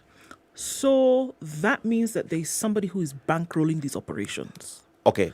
Because the people who are wielding these weapons are not likely the ones who are purchasing them. In certain places, yes. But in communities like the Kerio Valley, that is happening right now, and this is just a reality, so I'm not casting blame on anybody. It's a reality. A bullet is 200 shillings. Yeah. For an AK? Yeah. An M16 goes for about 120K. M16 is which one? M16 is what the Americans use. The AK-47 version of the Americans. It's a newer version. It's a better version. It's a better version. Yeah. It's more powerful, has a longer range. Longer range? Yeah. But the AK handles better in our terrain because of the dust. It's very more resilient. But the M16 is better. Okay. That's 120. Now, what happens is, especially in the Kerio Valley, Sukuti Valley, is the elites now. One of the things, you see, right now, if somebody dies, is sick, there's WhatsApp groups of Kuchanga. Yes. So the groups there are literally, and this is fact, you contribute money to buy firearms to protect your manyatta. Wow. Yes, that's what. So there's like a merry-go-round. Yes. You buy. Yes. Now we continue Shanghai. Yeah. Because if you don't do that, it's your brother, it's your mother, it's your sister on the line. So when the Member of Parliament was requesting from national government at some point, which she then got castigated for and arrested, when she was saying, then give us the mandate to protect our people and carry these arms. These things were already happening. Communities were already doing it for themselves and arming themselves. But what she was saying is, let's make it legal. Yes, and this is sensitive. It's very complicated. When I initially became a commissioner, when I spent a lot of time, especially in Sukuti Valley, Kerio Valley, what's happening right now. I'm going there tomorrow. I was for the idea of disarmament. Okay? Like, why do we have illegal firearms? Because it really contributes to the fact, mop them up. Okay, first of all, there's no capacity to mop 650,000 firearms. Yeah. Let's just begin there. But the reality is that when you remove the firearms, for example, from the Barakwats, an example, okay, what do? You disadvantage them. Yes, there's a balance of power there. Power to the courts. Yes, you understand. You expose them. Exactly what happened in the Middle East with the US remove Saddam Hussein. As much as they didn't like him, they should realize that he's keeping that place safe for a whole while. The moment that guy was out, whole place has been stabilized still today. Yes, that's going to happen. What about Gaddafi's Libya? Yeah. You see, so as much as you don't like somebody, the fact that they are there with whatever they have keeps the balance of power. So there's a point. So for me, and we talked to these regional security teams, and we decided with one of the regional security teams, the best way is to go that way, legalize these weapons. Because let me say 90% of them, like I said, it's a shepherd's stuff. There's 10% now to what is happening in Marsabit. See, the guns in Marsabit are not your AK-47s and M16s. It's a HK, MK, machine guns. So these are RPGs. more sophisticated. Not even sophisticated. They are these are powerful. These are military. These are military grade. You know how far an HK machine gun can pick you out? 2 kilometers. An AK-47 shoots maximum is 300. Really, if you're a good, you understand. So RPGs. I'm talking about it's an army that is out there. So that's special. This is not your regular. So essentially, AK-47. what you're saying that sending the police force there is a waste of time. Because they are not armed to deal. Not like that this. Is why you're taking them to a full-scale war zone with people who are armed as though in a war zone. That's why you take now those specialized units. That's why you special units. Yeah, these are highly special units. And last time when you had issues with Molaya, the Moyale, KDF came in. The same thing in Elgon. That's why the KDF usually goes there, because the only people who can contend with these units is the KDF, because that's how they can match the firepower. And actually, they have air superiority. Actually, most of the times, even in this place, in Capero, last time, they had to bring jet fighters and helicopters, because these guys, you cannot go or train with them. It's a serious war out there. It's just a reality, guys. And in Kenya, and it is in this country. It is, it is, and that is why one of the factors that contribute to this study is that we have a number of composites that we did. One of them actually was pre-existing conflicts, because they can very easily come to electoral conflict. It is not yet. They have their own fight they are fighting for, whatever the reason they're fighting, whether it's pasture, whether it's just they hate each other. But it's now easily, a politician, a nefarious politician can easily turn that into electoral conflict. That's the factors we're looking at, actually. Yeah. Has it not been used though before? Have politicians not been, taking advantage of these armed militia? Of course, and turning them against their opponents. Sometimes I get in trouble for speaking the truth. You see, in Lamu, this year, when there was an attack in the village. Every newspaper, every news channel said, Al-Shabaab is coming. On this show, we said, don't give us that BS. Yes. Don't tell us about terrorists. No. Because I can tell you for a fact, it was this paid people. Actually, those guys have become mercenaries. They're paid and hired by the locals and business people and politicians first of all, to issue the underlying issue is land, but more importantly, the votes that are about to happen, because if you displace people, you rearrange, it is gerrymandering by force. Gerrymandering at the point of a battle. That's exactly what happens. That's what happens. You understand? So, yes, they to answer your question, yes. And in this case, they paid an outlawed terrorist group actually to do that. So, as much as it was them, but it wasn't them. It was just they were paid people actually to destabilize, to displace people. Why? Political ends. Because if you move people from certain constituency, which is a committee that won't vote for you, of course now you have your majority who will vote for you. That's exactly just how it was. You understand? What I find particularly intriguing is everything we're discussing here is a culmination of very many activities over a period of time. Under the government's watch. It's not as though the government doesn't know this is happening. They do. But somehow it is allowed to flourish. You see, as you're speaking, my mind went back to 1992 when a new concept was introduced to this country, something we didn't have before. They called them tribal clashes. The logic was exactly the same.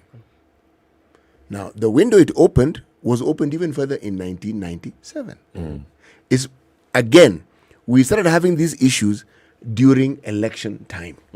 Now, we are now talking about something which was introduced then, and look at the behemoth that it has become. Look at the monster it has now become. And yet, the government has the means to actually put a halt to it completely, meaning it ceases, it stops, and that's it. This issue in Marsabit that you speak of, when you talk to locals, do you really think that the Gabra or the Irregular Borana, that when they meet, they're in conflict? They are not in conflict. No. These people even they speak the same language. You can't tell the difference between the two. Very true. So where does the problem then come in? It has to be instigated. Very true. Yet, there are people who, for whatever reason, seem to have understood that it is beneficial to keep that status quo and even to proliferate it further so that you have this same thing being replicated in other parts of the country.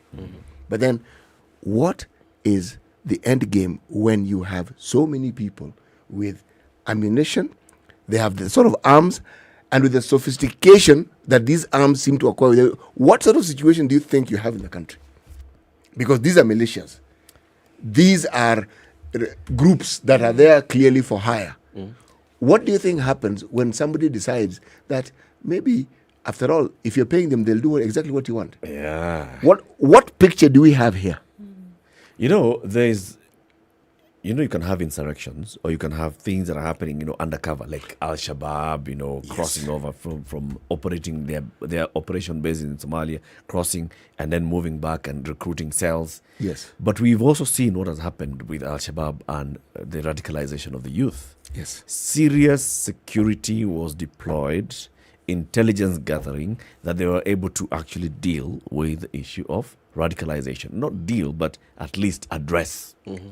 In this particular case where we're talking about, serious, heavy weaponry that's circulating within the community, there's no way you can tell me that our very capable security forces and intelligence machinery are not able to track and see what's happening.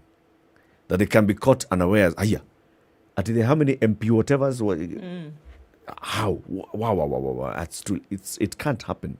So the question then comes, Danvas, when you're mapping this, this is not the first time that you're doing this. This is the first one. Oh, this is the first major one that you're doing. Looking at these are the hotspots in the country.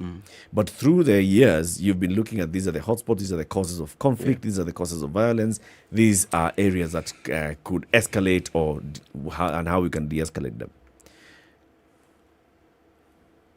You also then are able to see what the gaps are in the national security apparatus.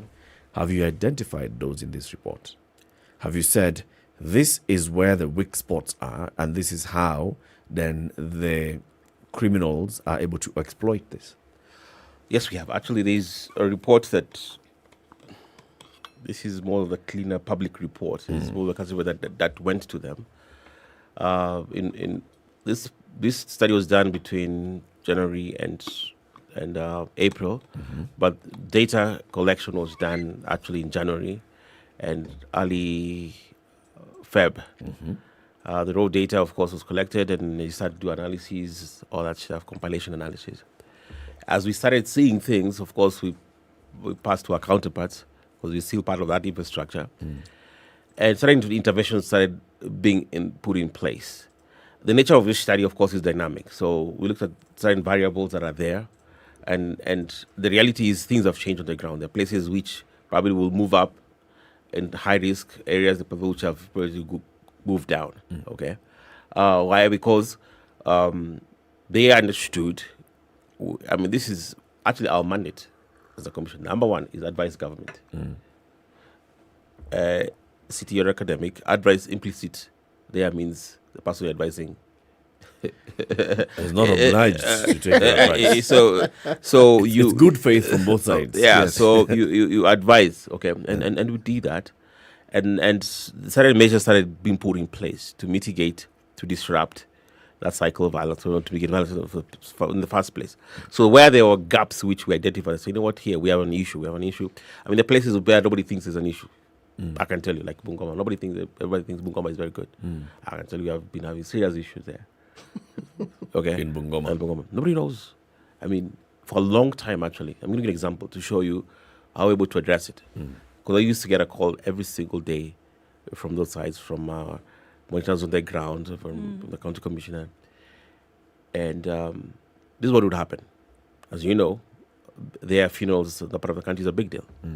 So in every funeral, the opposing candidate, especially this is a gubernatorial, they will just invade a random funeral. They don't know who died. As long as it's a funeral, they just come. And I can tell you, how many people died in these funerals? Because violence, because this supporter and these supporters, they all come and clash in a funeral. Okay? Wow. And now it's started escalating, and we know the history of Mount Elgon. And the backdrop of Mount Elgon is that Fusi's Wild Book of Marines. We started noticing this, and we engaged and alerted our operators. They engage, first of all, the politicians themselves. We engage the politicians themselves. And I said, you guys need to tone it down. And put certain measures on the ground to make sure they don't do what they are doing. Okay? So we saw our tone down. And that's just a reality. So you can see, sometimes it's good to be in comfort in a place like Nairobi, but we can have a ground. Things are not as easy sometimes as it is. So long story short is this, that certain interventions have been put in place. They were able to engage them when the gaps, and I think I can confidently say if that same study was done today, I think the average will not be at 53%. It will probably go down because a lot of things have been addressed because there's an urgency to it. We put an urgency to it. This was just a formal release of it, but we had to share with them. And I think they've tried for the most part. I can tell you. And the leaders have been cooperative. Yeah, for the most part, yes. Okay. Yes, for the most part, yes. Let's take a break. Yeah, sure. It's 7:30. This is Kenya's biggest conversation. Happy Madaraka Day. Dr. Danvas Makori is a commissioner with the National Cohesion and Integration Commission. We're looking towards a violence-free 2022 general election. Conflict hotspots mapping for Kenya. The NCIC did a study, like Danvas is telling us, from January, February. They released it yesterday, and they've basically identified the areas that are likely to be hotspots for this in this general election if nothing is done, if communities don't come together, if security forces and other agencies do not actually address these areas. He'll be telling us what some of these areas are, not just the usual. I'm sure, like you're telling us, Bungoma is one of those places that people don't think about. So people have been thinking about, we know Marsabit, we know Laikipia, we know the Kerio Valley, we know Suguta Valley, and all these other places. But what other places are we talking about? Kenya Revenue Authority, Alternative Dispute Resolution. They're telling you, my friend, if you have an issue with KRA, and we've come to you and we told you, you owe us this much, or you haven't been filing, and therefore you have penalties and interest that have accrued to the tune of X, and you don't think that is the case, you go to the dispute tribunal, you don't feel satisfied with the outcome, instead of going to court, please, where this matter shall go and stay there forever, come to the ADR. We shall sort it out within 90 days. It shall be impartial, it shall be confidential, and it shall even be cheaper because you don't have to retain legal counsel through the courts forever. That is how they're sorting you out. Alternative Dispute Resolution from the Kenya Revenue Authority. This is the Situation Room, the only way to start your day. Classic soul, R&B, smooth jazz, neo soul, and nostalgic ballads. Make some noise. Yeah! You're listening to Spice FM. Standard Group's Farm Kenya initiative is the umbrella entity for all agriculture-related channels, activities and investments. The media platforms under the Farm Kenya initiative include the Smart Harvest Weekly Pullout in the Saturday Standard, KTN Farmers TV, a 24-hour agribusiness TV station, Maisha Kilimo, a weekly agriculture show on Radio Maisha, AgriTalk on SpiceFM's morning show The Situation Room, and Grind na Agribiz on Vibes Radio morning show Morning Vibes. Find us online at www.farmers.co.ke, an integrated website that creates and aggregates agri-content, hosts a digital marketplace, and wide range of agri-data. Other platforms include specialized events such as the annual Mkulima Expo, quarterly Farmers Kenya Breakfast, and dedicated social media platforms at Farm Kenya 254. Farm Kenya, working to secure your growth.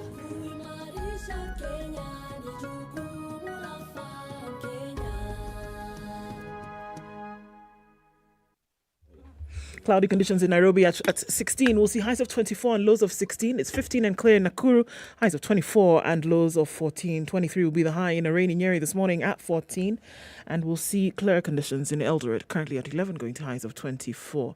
It's raining in Mombasa at 24, highs of 29. And we'll see highs of 29 in a partly cloudy Malindi at 25. It's clear in Kisumu at 18, highs of 27 and lows of 17. And Kakamega is clear at 16, we'll go to highs of 26 and lows of 15. It's raining in Kampala at 19, highs of 26 today, and we'll see highs of 13 and mostly clear. Dar es Salaam at 22. Johannesburg is clear at 5, highs of 15 and lows of 4. And Lagos is clear for now at 26, highs of 31. And 32 will be the high in a clear Kinshasa, currently at 23.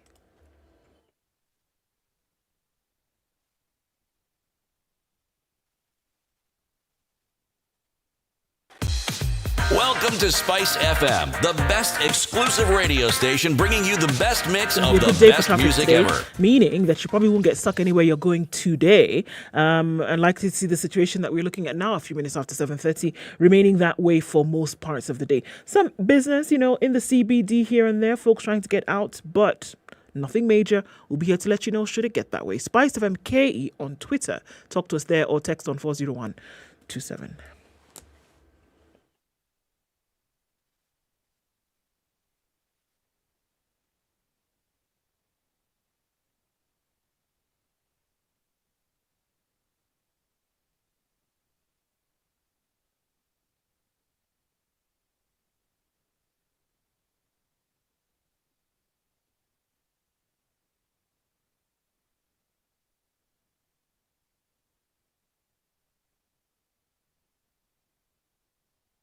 It's 24 minutes to 8. The conversation continues. This is the Situation Room on Spice FM, on YouTube and Facebook. Our guest this morning is Dr. Danvas Makori, Commissioner with the National Cohesion and Integration Commission. We're talking about conflict hotspots in the country.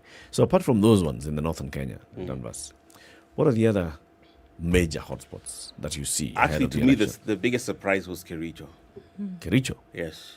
Kericho actually is number 3 in the country. That was the biggest surprise. Everybody was surprised. Actually, yesterday I was talking to some of the leaders from there. And actually, not even them. Every time we share this info, even of the counterpart security, naturally you be defensive. Like, no, my place, if I'm in charge of security, cannot be that bad. Can't be that. You understand? So even the leaders are like, no, how did you arrive at that? And I told them I even forwarded them the research itself. I told them just go to how the methodology, how it was done, how we came to how we identified the variables. I mean, this is global standards. It was peer reviewed, and what happened? Kericho, the reason I was surprised, number 3 in the country, was because Sondu. 1, 2. Kericho is at the fault line between these 2 camps of Azimio, that Kericho-Kisumu border. Actually, what was affecting Kericho was because it is right at the border, the Kisumu-Kericho border. So that fault line. I'm going to quote, because these studies we used a mixed approach design on the study. Okay, FGs, surveys, key informant interviews. And one of the people, actually on 2 sides now, I'm going to quote somebody who said this in an FDG we did. We said, I know for a fact this election we have won. Yet to eat Meshinda. Okay? On the opposite side, like we know for a fact, finally to Meshinda. So everyone on both sides is convinced. Therefore, now we did a follow-up question to that, almost like a sentiment analysis. Okay, now that you know you guys have won, they're like, oh, and everybody's convinced we have the numbers. These guys, we have this and this and that. Now that you're convinced, what happens if you lose? They bang the table like, first of all, we will not lose, and if we lose, it's because those guys have what? Stolen. Pure and simple. So you already sat at that. When you sat at that, especially a place like Kericho, this happened in Kericho, and that was largely the narrative. Okay, what already people are at arms already, and mentally they're like, listen, the only way we lose is if they steal. And you know what they said? That follow-up is, and will not allow them to steal. And what So will these they are- do? So these are the factors then that would help you then arrive that this is a hotspot for any kind of conflict that would arise out of an election decision, and say that there's a potential for conflict thereafter. Is that what then makes it a hotspot? No, there is the Institute of Democracy and Election. We used their variables, and they have 10. They have what you call exogenous. Okay, things have nothing to do with the election itself. You look at them, like for example, the state of the economy, inflation. Okay, so that has nothing to do with the economy. Drugs, prevalence of drugs. I was shocked actually. I was reading to answer your question. I was reading the. I don't know when you saw the economic survey by KNBS. Yes. On the security perspective proportion, which I'm glad they came up with that. The tonnage of drugs that was captured, for lack of a better word, last year, quadrupled. Drugs is a national security issue we have in this country because they're a catalyst to this. Okay, so these are nothing to do with election per se. Those are exogenous. Okay, you look at what we're talking about, pre-existing conflict already. Those are exogenous. They have nothing to do with the election itself. Those are factors you look at, and then you look at now on the ADA they have 10 factors now that are directly related to election itself. The trustworthiness of the EMB. In this case, it's the IBC. How data is transmitted. How many polls are there? Data verification. You just saw the other day IBC say, well, our systems were breached because some people are transferred from one place to the other. Such things that. Then you look at that, then you analyze that data. You do something called composite index where you look at all of them, you look at the variables, then you agree. And they're listed actually. We made sure the methodology was very detailed in how we did it. So when you look at all those many factors and the variables, then we arrange them into the potential triggers, institutional issues, and pre-existing conflict. Those are the three indices we did, and then did a composite of all of them. If you look at all of them, that's where you arrive at now these counties. So you look at basically we did all 47 counties. That's why some of them, there's nothing. What's going to happen as far as we're concerned.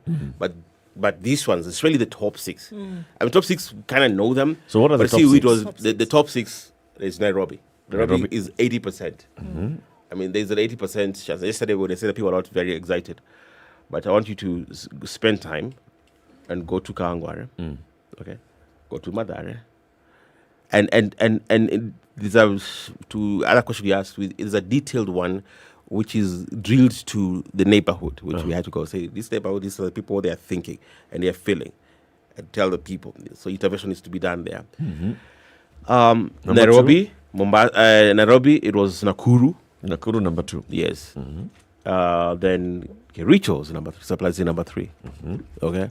And Uasin Gishu, Kisumu, and Mombasa. Okay, and apart from Kericho, all of them are metropolitan areas. Yeah. Why? Because there's that convergence of these two dynamic movements. Everybody is there. Everybody is. You'll find them, but also Uasin Gishu coming in fourth. Why? You see, Uasin Gishu. One of the things that we looked at also. The history of violence. That's one of the factors we're looking at. Okay. Does a place has a history of violence? Okay. Because if that place has a history of violence, most likely, and the history is not just one-off. You understand? One-off, okay, you can say, that was an outlier, okay? But it's a consistency history of violence. What does it point out to? Most likely, it will still happen. Because you mentioned the exogenous issues. Yes. Now, what if the issues such as economic matters, drought, things that are beyond your control, what then would you consider to be the issues that are germane to an election? What are the factors that point to election issues directly? 1, preparedness of the EMB. Yes. Funding of that EMB. Okay, is it funded? Is it the independence of EMB? Okay. That's very important. Is it independent? The composition of that EMB, okay? The general perception, even of the public, because if you go to a place like India, okay, their EMB, the population, the citizens can die to vouch for their EMB. They trust their 100%. money. More than anything, it is the most trusted institution in India. It's the largest democracy in the world. You understand? That's directly related. Because the question is, city is to answer now, if I don't trust IBC, will I trust the results? No. Yeah. So I'll say, okay, I don't. You guys. Even results. You won't trust the process. The process. Anything that is relates to Yes, them yeah. will not be trusted. Yeah. So those are the things that are directly related to the actual process itself. The transmission, especially, like now they're talking about the manual part. I mean, those are the issues now that now you and I look at and say, no, as Kenyans, we have issues, and we've talked with them, we've addressed them, and we go there with them on the ground, especially in a place like you mentioned, we work closely with them to restore public trust, because it's important that they're neutral, no, not really neutral, more the word is impartial, because they're actors in this. Neutral means you're not involved. Okay, they're impartial umpires in this process. Are they? I mean, they've tried in the past few by-elections. I mean, I give credit where it's due. They really tried to make sure they do it as it is. Even though sometimes it's not easy to do that, but they've really tried. True. That's the electoral process itself. Yes. But then, when you look at the very matters that you mentioned, oddly enough, in my mind, they're the issues which are actually fundamental to an election. True. Do we have those ones? The economy, those to me, state of security. Those are the defining issues that determine how it is, as a voter, my participation in that process will be. All these other things. The IBC, practically or theoretically,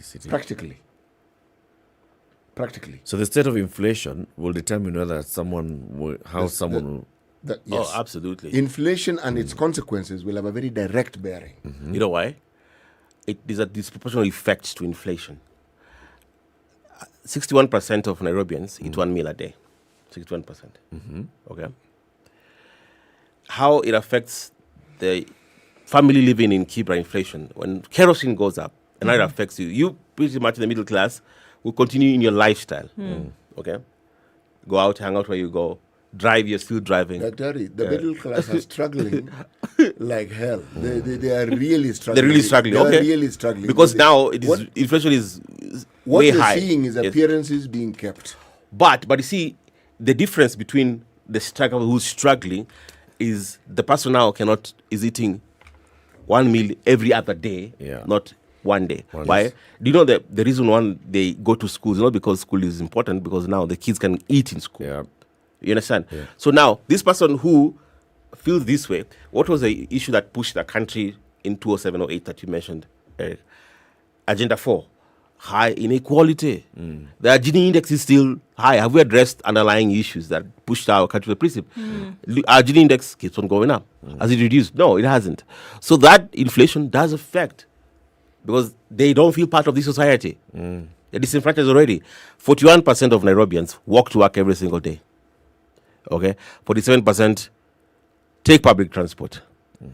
Okay, now when the MAT increases fare, okay, if this person cannot afford fare anymore, he's gonna go now to the working. That person joins the working masses. Yes. Okay. I mean, I'm looking at all of these factors, yes, that you've mentioned here. Yeah. And so we're saying, look, we're going into a period where selection heavy in terms of who's going to be the next leader. Yes. And at whatever level. So now we go in with this information, knowing that there are certain areas in the country that could potentially implode if certain things are not done. Yeah. And I mean, just looking at the example that you gave about Bungoma, right? This is their stand. That it's either we win or we win. And if we don't win, it's because somebody has stolen. And if they've stolen, then we're going to have to do something about that, right? Yep. So the potential for conflict is really heavy. And you can already feel the heat. So the question is, what interventions, if possible, if anything, what interventions can then be put in place, or what can be done to make sure that you, if anything, minimize the level of damage? Because we're coming off of 2007, we saw what mess can happen. And here we are saying, essentially, that there are hotspots around the country that could hurtle us in that direction again. What can be done? So many things, but I'm going to summarize them this way. One of the things that we have advocated as a recommendation we've been doing, and we've seen it make a difference, I call it a coordinated all-government approach. Now, there's no one single institution can do this by themselves. And NCC cannot do it, IBC can do it, but you need everybody. And that's why even yesterday's launch, we had some people asking, why is this guy here? IPAO was there. The chairperson of IPAO was there. Okay? The CEO of RPP was there. Why? Because if RPP holds political parties accountable to political parties act, okay, and their own charters, actually, I won't have a job. You understand? I won't have a job because the political parties are abiding by their act, and the politicians they're bound by their own charters and their own constitutions, whereby politicians that are inciting or dangerous are removed. But you see, its own parties that allow these guys to run in the first place. Sure. So if they enforce that, I won't have a job. I'll be happy. You understand? So we need everybody on board. We need the DCI, we need the RPP, we need the OPP, we need us, everybody, especially on board to coordinate it. Because you talk about the gaps. You see, what happens is when I'm in my own silo and you're in your own silo, I'm just doing my own little thing. But see, when we come together as synergy, we're able to close in on the gaps and coordinate much well. And that has been happening. Okay. On our part, for example, what we've been doing, especially in these areas, there's, like, just for example, in the reason we know, like, place Kericho, the past, I'd say, a year and a half, we've had Apple Sondu, okay? We've had at least, Kisumu, Kericho, but at least 23 engagements, community engagements. And they really de-escalated issues. We've told them, listen, at the end of the day, guys, there's going to be a winner and there's going to be a loser. Yes. Yep. Fact. Yes. Be prepared for that. But also the reality is, the person who wins or loses, the reality is, they don't bring food to your table. Disconnect. You invested so heavily. I mean, this guy is vested.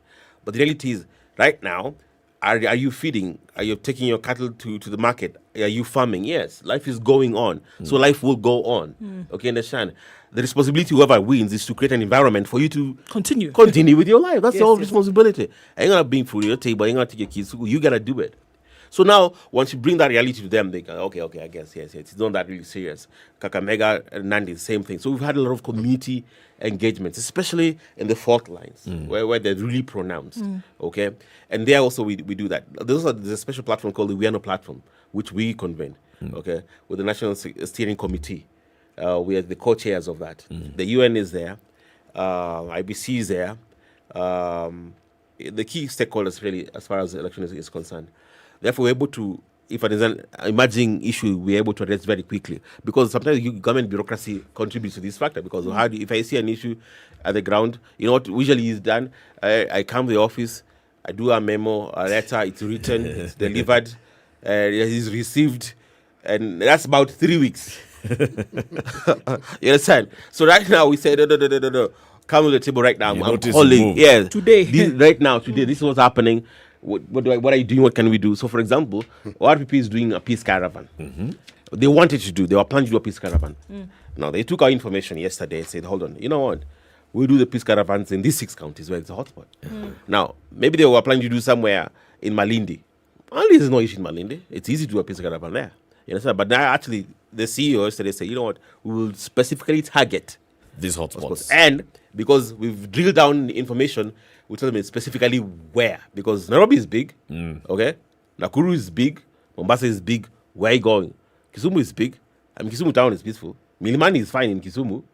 Yeah? So you go to Kondele, for example. I'm just giving an example. Yep. So that approach that they're able to do coordination is really helpful with our government agencies. And as long as you engage in the community, in public education, actually it does help. Yeah. Is it 100% effective, or can we do it all the way? Not really, but given the resource and time constraint we have, you just do your best. Among the questions that you ask when you have these mixed methods in data collection, Do you ever ask your respondents when they've told you categorically this is the stand they have and they won't allow it? Do you ask the question, how will you not allow it? What will you do to disallow it? Do you ever ask that question? Yes, of course we do. And they tell you? Oh, wow.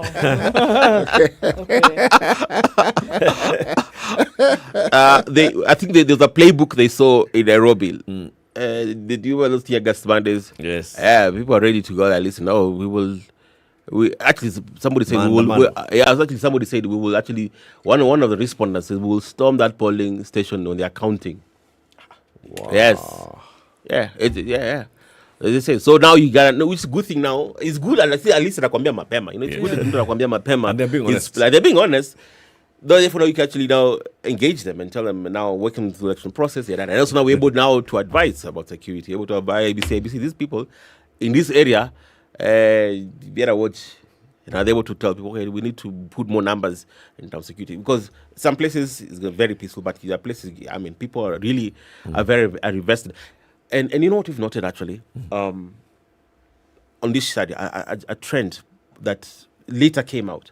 We always focus on the national politics in terms of election violence. What we realize, the real danger, as far as we are concerned, is the commission, is the local politics, the gubernatorial politics. Actually, for me, my real concern is not now normally, because we've done a lot of interventions as far as national politics is concerned in these hotspot areas. Now, the real concern, the real emerging form of election violence is not the national scale. No, it's local. No. It is local. Local MCA, local MP, or local governors. Especially governors. Governors' seats are problematic, to say the least. Give an example: Homa Bay, Migori, Siaya. Yes. Hotly contested. Oh, yes. Actually, yes. Access to budgets. Volatile. Totally. That's the right word. Volatile, not hotly contested. Volatile. Yeah. That's a better description. Yeah. You know, someone said in 2012, there's a new constitution, we are going into a new election, and this guy is Ugandan. He said, okay, you Kenyans, you have created 47 warlords. You have created 47 warlords. If you think about it, that's the kind of thing, because by and by, as the position of governor becomes clear to everybody, the influence of this office of governor becomes clear to everybody. It's going to achieve what we wanted to achieve, which was, remove the focus from the presidency and bring it down to local, and also demand more of your local governor. However, now it makes that seat very competitive. And because it's local, then it starts looking at the various divisions in terms of demographics. Yep. So, like where you're saying you have multi-ethnicity in a county, it becomes an issue. Or clan issues. Clan issues as well. In a county.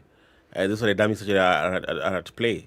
And clans here is all communities. But then clan issues begin with the post of MCA. Yes. Yeah, true. Before you even get to MP. Very true. I know MCA seats that in some... I know an MCA seat that so far, one of the MCAs, they have already spent 12 million far from the campaign. And MCA. Yeah, I know. For a ward. I know one has spent 6 million. So when you say invested, what's then the this one likely is win or population? win. It's win or win. You get the point. Yeah. What's the likely population of that ward? 27,000. It's a big one. 27,000. So if you do the arithmetic, it's not bad. 12 million shillings. Yeah. Yes, we're still today. And there will be very many candidates. And we're going to the finishing The winner stretch will now. win with about 3,000, 4,000 votes. Maximum. And you have Because spent 20 million shillings for this Eric, seat. remember, there'll be many contenders. So these votes are going to be divided. In 2017, I know an MCA who spent 25 million. Right here in Nairobi. An MCA. I'm not kidding not. I know the MCA right here. Not very close to this studio. Did they win? They won. 25 billion shillings later.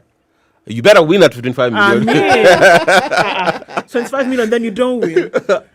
Yeah, what I'm saying. Yeah, fact. So that's how the stakes are high. So you can see now how violence can be localized, because they're the ones who mobilize the little goons. Yep. Okay, I can ask you, what do you think he's doing? How do you think he's spending 25 million? Because he's paying up. He's paying the guys. He's paying the guys who are saying they're going to burn down the polling station. No, that's what it is. No, guys. He's mobilizing. Okay. Yes. It's community mobilization. Yes. Dr. Danvas Makori, we thank you very much once again for coming. Thank you for having me. Always a pleasure. Come again soon. Next time, let's come and look directly after you've gone to Kerio Valley. You spend some time. When you come back, please come and tell us exactly what you find on the ground. Are you sure you want me to? Yes, we do. Yes. We do, because the Yes. thing is this. Yeah. One of the ways in which you actually bring clarity, you demystify all these things. Completely. Okay.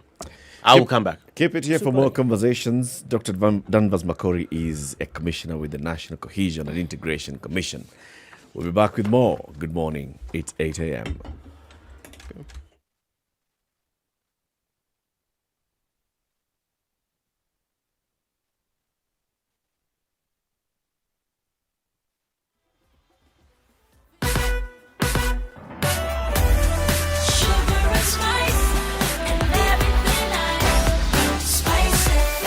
Spice up your life. The latest news from around the world. 94.4 Spice FM. Good morning, this is Nitra and Dennis Sato.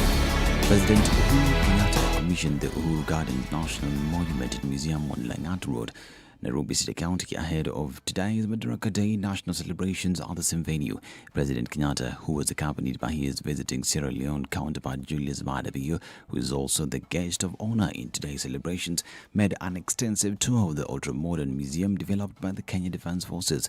Uhuru Gardens is Kenya's largest memorial park. The gardens were officially declared a national monument in 1966, being the place where the first Kenyan flag was first raised, and thus marking the very first year of independence on the 12th of December 1963. According to President Kenyatta, the gardens will help ensure that Kenya's rich history is well showcased and preserved for future generations. He urged every citizen to keep supporting the continuous growth of the project by visiting it and engaging the curators and administrators. Now, Azimio la Umoja One Kenya flag bearer Raila Odinga and his running mate Martha Karua have assured foreign investors that the administration will provide a sustainable environment for the businesses to thrive. Odinga and Karua made the pledge when they met over 80 senior representatives of the European Business Council in Nairobi, while also promising to offer political goodwill that would enable Kenya to be a gateway of foreign investment in the greater East and African region. According to Odinga, should he clinch the presidency at the August polls, he will implement measures that will make it easier for businesses to thrive within and without our borders. And the Mani National Congress Party leader Musalia Mudavadi has urged people of Bomet to rally behind their region leader, Deputy President William Ruto, and support his bid to be the man. Mudavadi said the region, which is perceived as a stronghold of DP Ruto, should lead by example during the August elections. He spoke when he led the Kenya Kwanza Alliance for the Bomet County Bottom-Up Forum. He said Bomet residents must ensure that Ruto wins in the first round to avoid a runoff, which will be costly for the country. The forum gave Bomet residents a platform to highlight their issues and which Kenya Kwanza should prioritize if elected. And footballer turned politician MacDonald Mariga says he will not be cowed by people he says are out to frustrate his Kibera parliamentary hopes. This follows an incident where goons reportedly disrupted his rally and attacked him, breaking his arm. Maringa, who is contesting on the United Democratic Alliance party ticket in the August polls, blamed the alleged attack on rival politicians. Maringa further stated that he had filed a report with the police to ensure the perpetrators are brought to book. This as the National Cohesion and Integration Commission has released a report on election preparedness in the country. The report includes a mapping of areas in the country where there is a likelihood of violence breaking out during the August general election. NCIC Commissioner Danvas Makori said the Commission's objectives include establishing factors likely to trigger violence, identifying conflicts, hotspots, and doing the recommendations.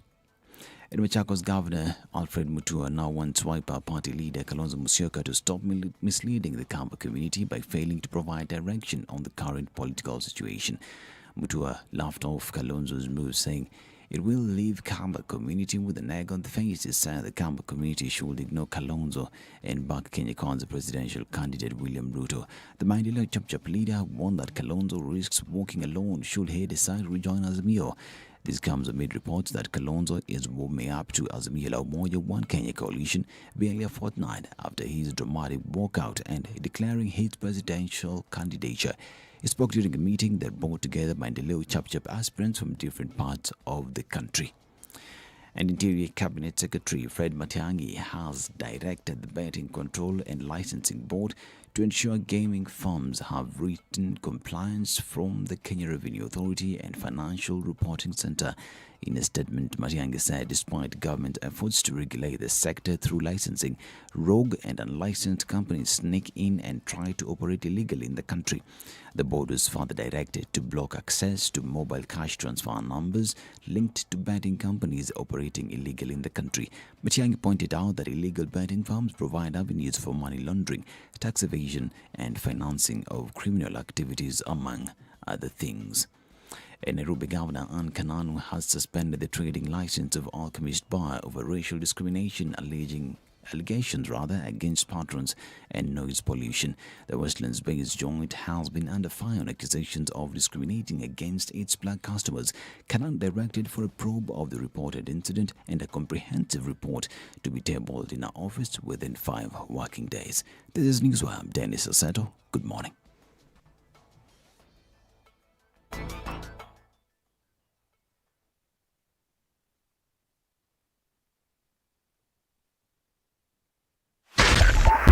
.5 Spice FM, Kisumu. Not much of it this morning. Folks are at home. The weather means also that it might be slippery in some areas at some point. But from what we see now, most of the city is fine. There's some action around Kamkunji then going into the CBD. But apart from that, nothing really. A little bit here and there, just different roundabouts. Looking at Jogo Road also building up every, in and outbound, but nothing crazy. The Thika Superhighway is like a dream. And hopefully folks won't have to wake up from that, at least until tomorrow morning. Let's keep an eye on things as we go through today. SpiceFM KE on Twitter, talk to us there or text on 40127.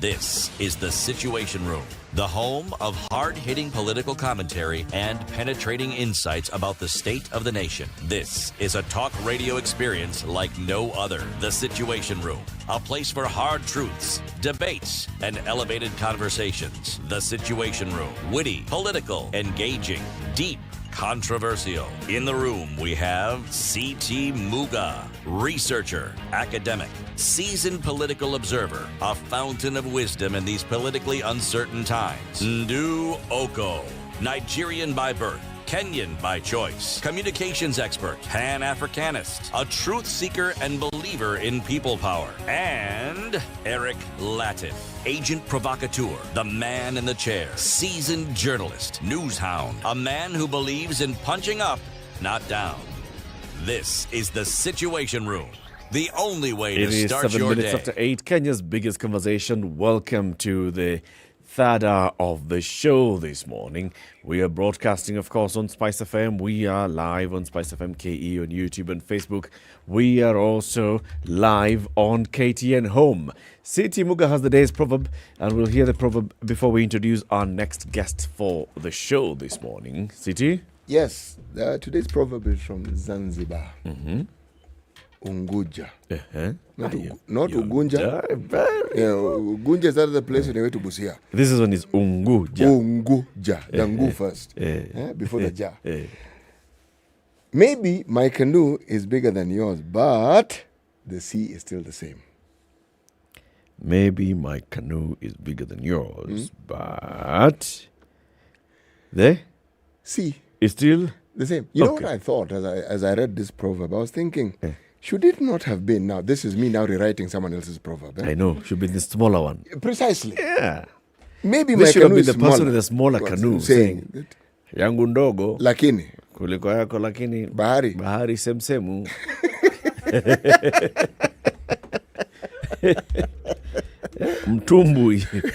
Mtumbwi wangu ni mdogo kuliko wako. Walakini. Umeiona bahari? Umeiona bahari wewe? Right. It's a good one. Our guest for this hour is a man who's been a member of parliament for Westlands constituency, second term. He has then come out to the people of Nairobi and told them, I've served Westlands, you've seen what I've done. I'd like to be the governor of Nairobi. But then after conversations here and there, we know the political party negotiations that took place. Well, we don't know. He'll tell us about them. He's back to the Westlands parliamentary seat where he's contesting to be re-elected for a third term. The Honourable Tim Wanyonyi. Good morning. Morning, sir. Happy Madaraka Day, son. Happy Madaraka Day to you. It's good to have you in the Situation Room. Welcome to the hot seat of the Situation Room. I'm honored. City. Yes. What is it? No, I'm delighted to have Mheshimiwa in the show. Yes. Why? You know, one of the things that you find fascinating, at least I find fascinating, is when someone gets elected, not just for the first time, but gets elected again, especially in this city. Doing that repeat performance is not an easy feat. No, it is not. Some of the city of Nairobi wants to elect you once, and then thereafter they want to tell you to go and do something else. They deal with you. Yes. Small doses. Yes. But there are people like this Antamalado, whom we had the other day. Yes. From councillor to mayor to MP to MP to... What it tells you is that the individual understands his electorate. He understands the people he represents, and they also understand him or her. And that is why they have the confidence of saying, okay. Because these seats, man, they're hotly contested. We talk about hot contest. City of Nairobi. There are very few places where you have electoral positions as hotly contested as the ones you see in Nairobi. Tim, when you first contested for this seat of Westlands in 2013, I mean, you're coming as a completely different person from the people that people had seen representing Westlands. Okay, we're talking about Fred Gumo. Fiery, vocal, visible, and then here comes Tim Wanyonyi, who is... Not just visible, combative. Combative. Yes.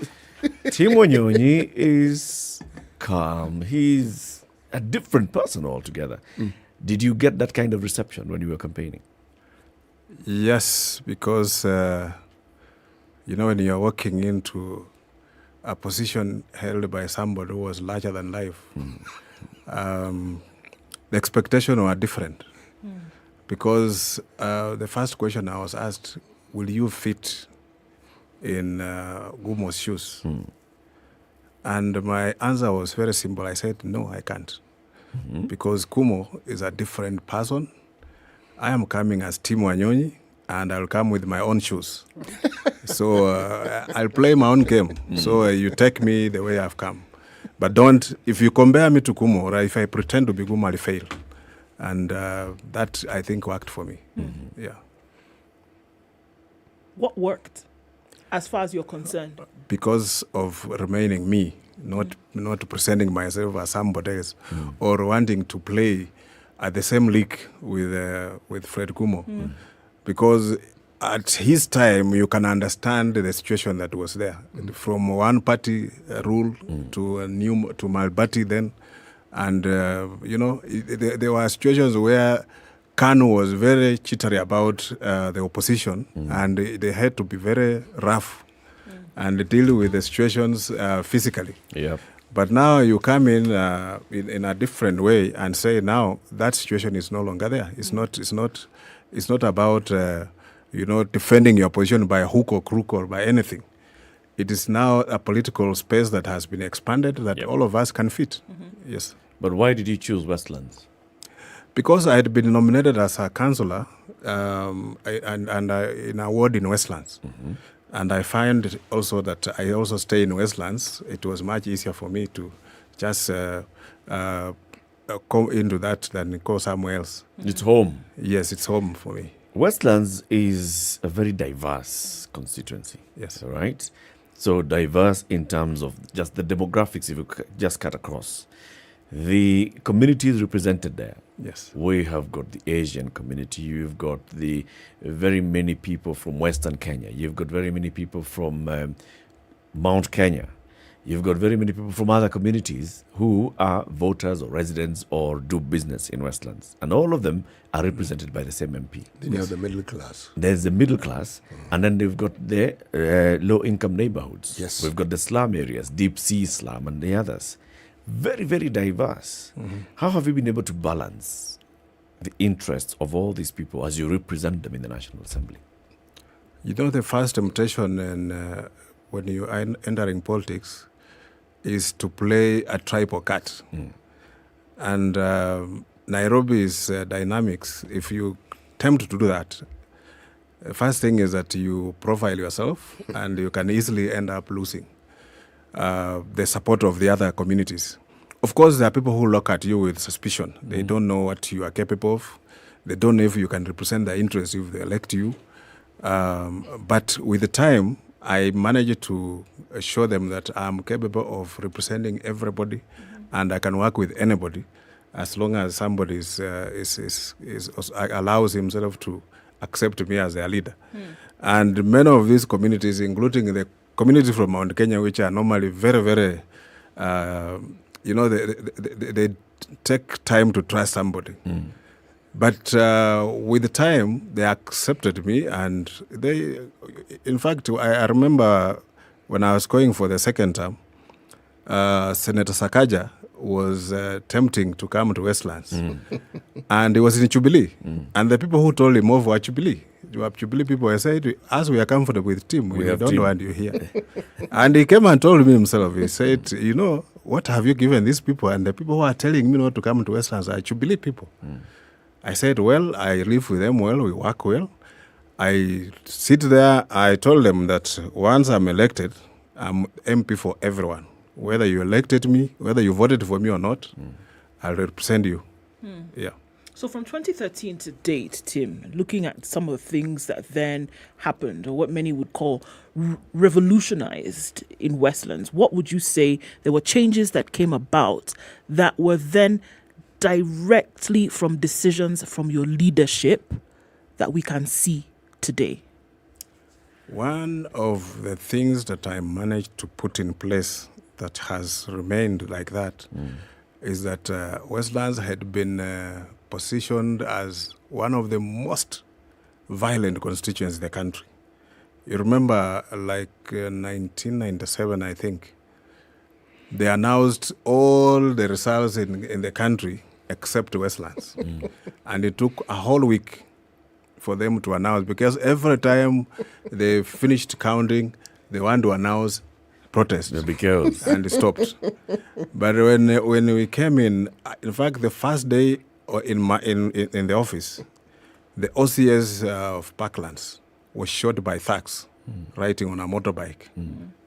So the situation of security was very bad. So with the time, I just had to approach every issue at its own level and engaging all stakeholders and on like that.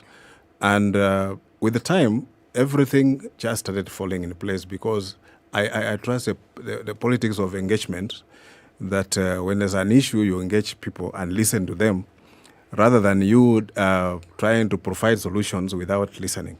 So going in like that, and including even the development projects that we have done in Westlands, they are people-driven, because we go back to the people and ask them, we want to do a school here. Are you comfortable with a school or something else, or you propose something else we can do? And they will tell you what they want. If you go to communities that are these cadet communities, their interests are different from those who are living, let's say, in an informal settlement. So every time, or you're engaging in the business community and on like that. We also have students there, universities and all that. So every time you approach a different group, they have got their different interests. So they'll tell you what they want. And what works very well is engagement, and also letting people to participate in whatever you are doing. So for me, I think that is the best approach that I've done. And there are very few complaints. If you find somebody who is complaining loudly, there are people who don't turn up for anything. You call for a meeting, they don't come. You go to them, they don't come. But they are very quick apportion blame. Our MP is this, our MP is that. And I say, well, you can never be good to everyone. You know, even despite saying it's a very cosmopolitan constituency, you'd still find very many people who don't have a clear understanding of the role of member of parliament vis-a-vis the role of member of the county assembly or the governor or the senator. Have you encountered that in Westlands, where people still look at you and expect development coming from you without regard of the county government? Yes, that is true. You know, we have not necessarily moved from the old order to the new order. The old order was that MP was like everything. But with the new dispensation, we have members of parliament, we have senators, we have a governor, we have MCAs, and the president, and all that. But these roles that have been devolved or assigned to different people have no idea. They all believe that everything starts and ends with a member of National Assembly, who is the area of member of parliament. If the street lights are not working, they look for the MP. Yep. If the drainage has failed, they look for the MP. If takataka iko kila mahali, they look for the MP. So sometimes I tell them, okay, fine, I represent you, you can send me to those people, I can go and talk to them. I'll go and talk to the governor, I'll look for the MCA, I'll look for this. So, you know, these other leaders, sometimes they enjoy their, they enjoy, and as we are being bashed everywhere. If something happens, an accident on the road, for example, the first person to call is me. There is a fire in Kangemi or any other place. The first person they call is me. Yeah. So it is always, and you find that disaster is actually the county government. They're the ones who have the fire engines and all these things. They're supposed to respond to that. But us, they'll tell you, you have CDF money. Why can you come and fix this? And you know, CDF money is so structured that it's actually per foot. You cannot even transfer a shilling from one foot to another one without the consent of the CDF board. So it is still true that we as members of National Assembly, we still carry that burden. But slowly, I sit and try to educate them. There's a women representative. There is a senator. There is an MCA. And people still should understand that the role of an MCA now is very, very critical. It's the one who has a solution, local solutions, for anything that is under there that the MCA is supposed to address, and maybe take those things to the county assembly or to the governor and all that. But yeah. We had to get. So in the last 9 years, as member of parliament for Westlands and sitting in the National Assembly, what have you done to make sure that there is better, A, civic education on the various roles, and B, to make sure that the county government of Nairobi is responsive to the needs of your constituents? One is because I hold meetings every now and then with the people. For example, I started with these young people, the bodabodas. The first time I met them, they told me the police harass them all over the place. This or that. Then I asked them, do you have a rider's license? They didn't have. Do you have the necessary gears that enables you when you are riding a motorbike you're supposed to have? Most of them did not have. And most of them, you know, they learn on the job. He just wakes up because he gets a friend, he gives him a motorbike, he rides twice like this, he can start writing. So I said, fine, first of all, we will take up the role, I'll take you back, I'll take you to school, mwende mpate license, and then from there, then if the police harass you, we'll see what to do. Then the next step, I called the police, the traffic police, a meeting with them. You know, when they came and saw the police in a place where we were going to meet, they all of them ran away. They took off. And then when they reached somewhere, they said, surely, if Mheshimiwa wanted to call police to arrest us, they started coming back. So when they came back, I had also gotten these small booklets for traffic rules. I gave them, I told them, read this thing. If the police arrest you, ask him the question, which offense have I committed? and on like that. And then we had those other groups like the women groups and others, including community, these resident communities and all that, and the business. So when we meet, we try to engage, and if it's an issue of security, if it's an issue of anything that is happening within the locality, then we address it together. Then I'll look for the person who is involved in that. And sometimes I've called even the governor to come and attend. Or even, sometimes I'll use even parliament, because I remember there was a school there which one person who had invaded the school and using the school as his parking place for his business. So, and this is a girls' school. So I tried to remove him, but he had corrupted the county, askaris, they were protecting him. So I went to Parliament and took this matter to Parliament, and the Committee of Parliament had to go to school and summon the governor, and they came there. Now the solution was found. So sometimes it's something that you have to find. And I tell people, maybe, you can access Eric's office, but maybe I can access it much easier than you.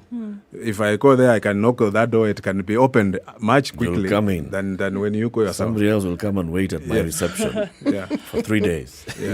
Even as you've done this build-up, I mean, just from what you've told us, so there's a community of people that trust you. There's a community of people when met with a problem, you're the first one they call. There's a community of people for whom you have been the one who is a development agent, right? This is what you've built up in these 20 minutes that we've spoken. So then I'm puzzled as to why you would then want to move from here when things seem to have been going well in Westlands and the people had trusted you to a certain extent, and here you had an opportunity to continue the work that you had already started. Why then want to move and then be governor of Nairobi? When you're a politician, you should have ambition that you want to be the next big thing in town. And I also felt that I have something to offer. I can do something much at a bigger stage than what I'm doing in Westlands. And I have been a councillor before, I was a councillor in City Hall, 2007, before I was elected in 2013.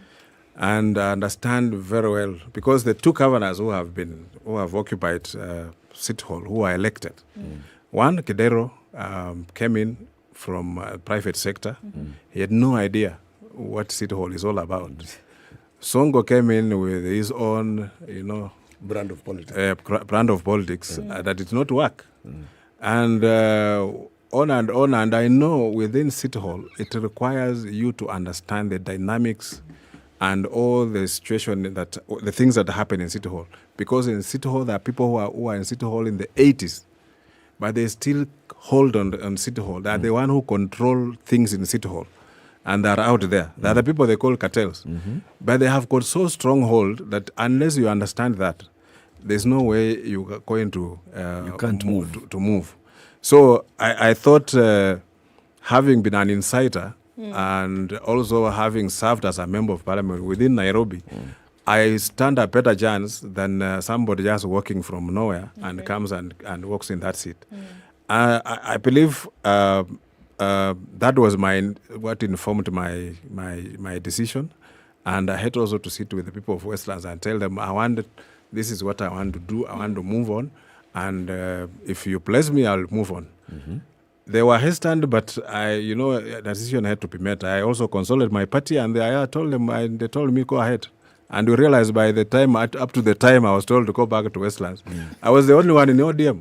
You were the only ODM aspirant for Nairobi gubernatorial. Yes. So what happened? Because of the coalition agreement, there was an agreement that when we joined with Jubilee, that status quo must be maintained. With positions that were held by Jubilee must remain with Jubilee. The ones that were held with ODM must remain with ODM. So the gubernatorial seat was one of the positions that was within Jubilee, So that decision was a very difficult one. And because we had campaigned and they had allowed us to campaign up to the level where we had reached. So when they were reaching that decision, it was actually very difficult, even within the Jubilee itself, to accept that position.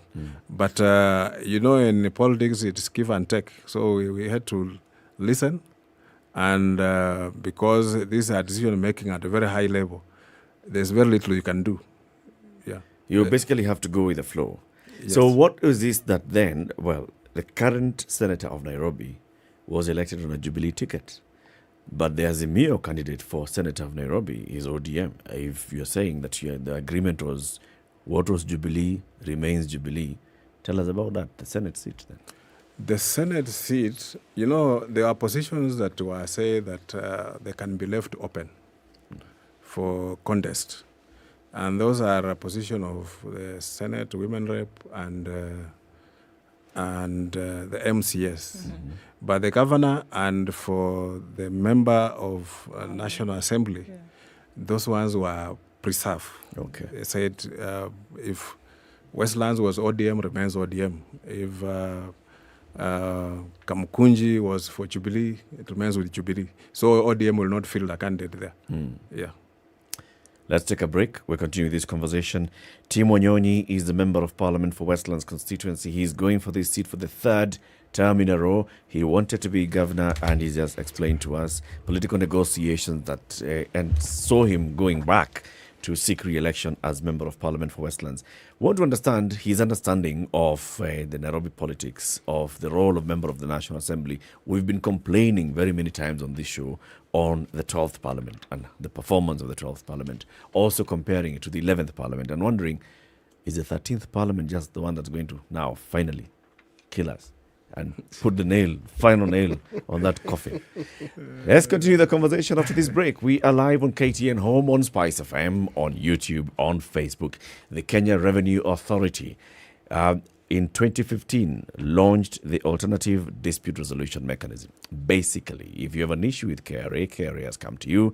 They have said, you owe us X amount for undeclared taxes, or you have penalties and interest because of poor filing of your returns, and you owe us X. So you take that matter up on a dispute resolution. If you don't feel that you've gotten your dues in the dispute resolution, you could go to court, but they say, please don't go to court. There's an alternative. Before you actually opt going to court, you can come to the Alternative Dispute Resolution.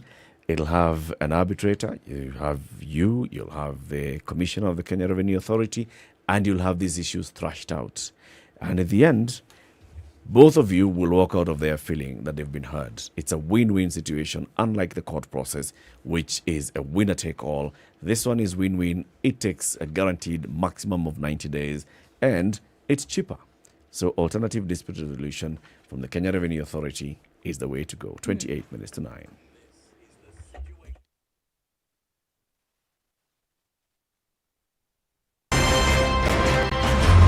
I like listening to you guys. You're the default radio station in my car in the morning. Even the children listen to you guys.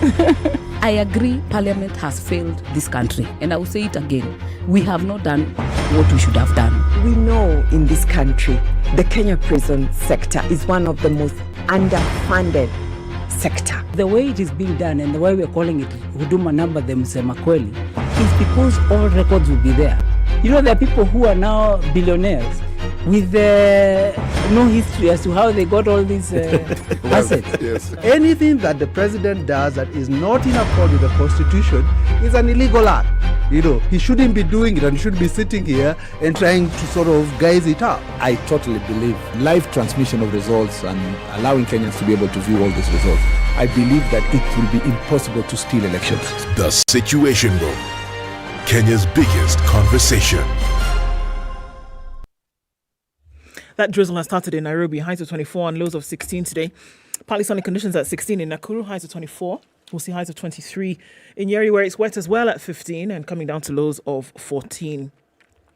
15 degrees and sunny conditions in Eldoret, highs of 25 and lows of 12. And it's raining in Mombasa at 26, highs of 29 and lows of 24. The rain has also begun in Malindi. Highs of 29 and lows of 25. Sunny conditions at 22 in Kisumu, highs of 27 and lows of 18. And the sun is also out in Kakamega at 22, highs of 26 and lows of 15. Heavy thunderstorms in Kampala at 20, highs of 26 today. And it's mostly sunny at 25 in Dar es Salaam, highs of 30 and lows of 23. The sun is still out in a very chilly Johannesburg this morning at 5, highs of 15 and lows of 4.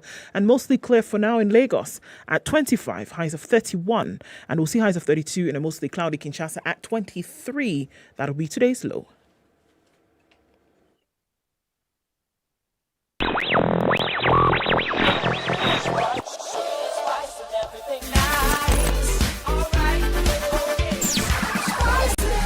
Spice up your life. All right, nothing much to say for that this morning. Still easy streets in most part. Remember, now that the drizzle has begun, that means roads are a little bit slippery. And I know that everybody will now, take advantage of the empty roads and maybe be tempted to go a little bit quicker than usual. Oh, please don't give in to that temptation, because there's always a danger that lies ahead. Speaking of which, we've seen some traffic that's starting to build up on Jogger Road this morning, so please be careful concerning that. And getting in and out of the CBD will be easy, but there's a build-up of traffic in the CBD as well. Let's keep an eye on things. Half an hour or so. SpiceFM KE on Twitter. Text 40127.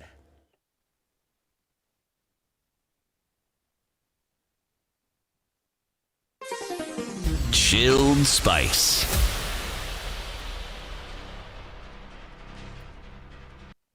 Mature, intelligent talk every morning. Spice up yourself.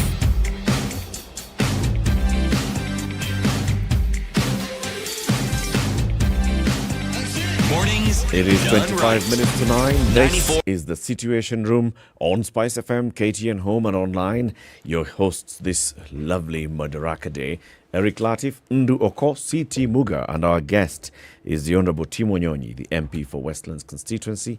Has been MP for 2 terms. He's seeking a 3rd term. CT? It's interesting. Whenever you look at the political landscape, everything that, should we say, you would consider normal in everyday thinking is defied by political maneuvers.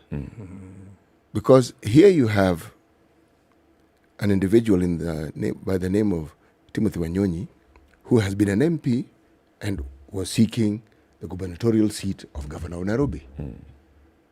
Then, politics being politics, he is now back vying for the parliamentary seat of Westlands. In Busia, you have a governor who will cease to be a governor after serving 2 terms. Yes.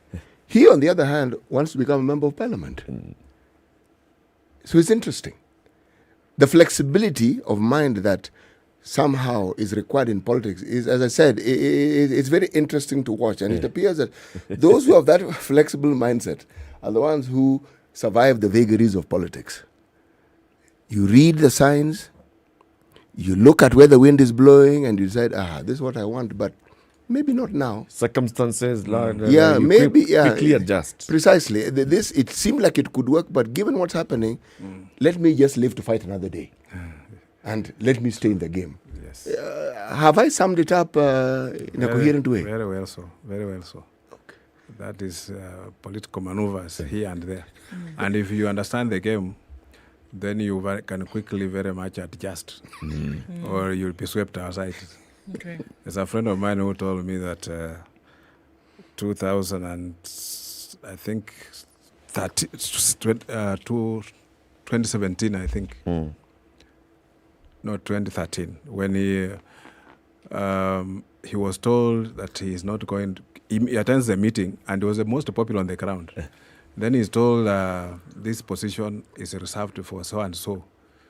And he says, but the people will not accept.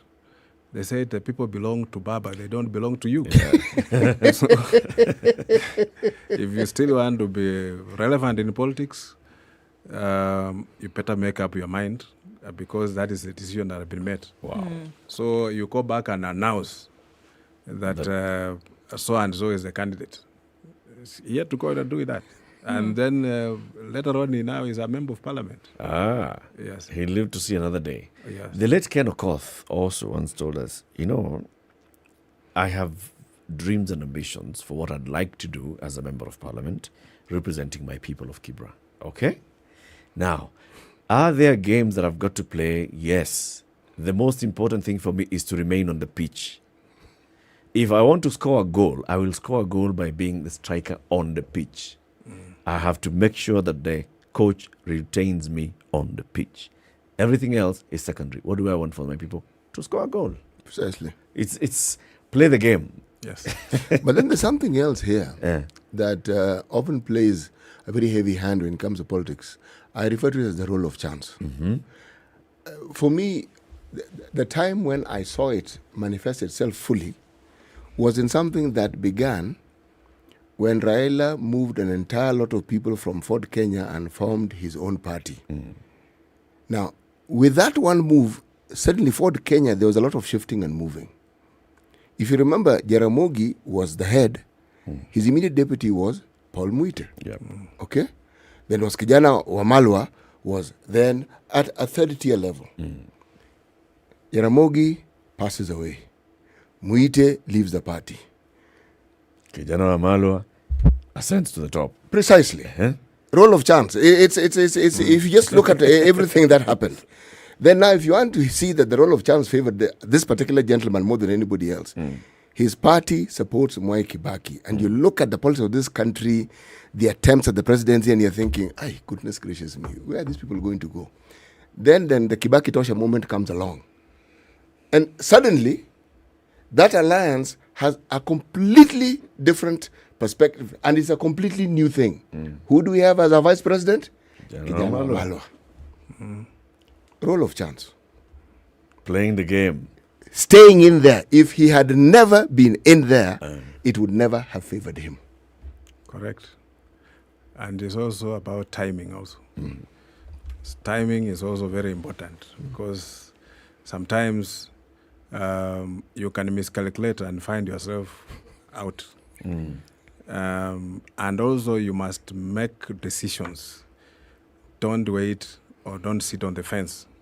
The people who sit on the fence, you've seen our friend, the leader of Wiper. He is now in the mix. He doesn't know whether he's in Azimio or he's on his own. His people are now confused. Sometimes make a decision, however bad it is, and stick with it, and move with it. Right. If it is very bad, you can amend. If it's very bad, but don't sit on the fence. Right. Yes, the people who sit on the fence are cowards. By the way. Okay. Yeah. Now, in all of this political maneuvering, and then looking at where then you may remain relevant as a politician, as a leader, I'm curious as to where the will and the development of the people and country then lie in all of this. If folks are saying, well, all right, this is what the coalition is asking me to do. This is what I would like to do. Make a decision about which side of the fence I sit. The representation of the people seems to be forgotten in all of this. The development of the country then seems to be put on the back burner. Where does this play in this game? Which for me should be front and center. Yeah. You know, Hans Moi said that ikitu yuko na wenyewe. It has its own owners. So when the big men have made a decision and they want you to fit in that decision, you have to go back and explain that to the people. This is where we are going. This is what our party says. This is our political, alignment that is moving in this direction that we must all support. So some may take it very carefully. They have to be to consider it.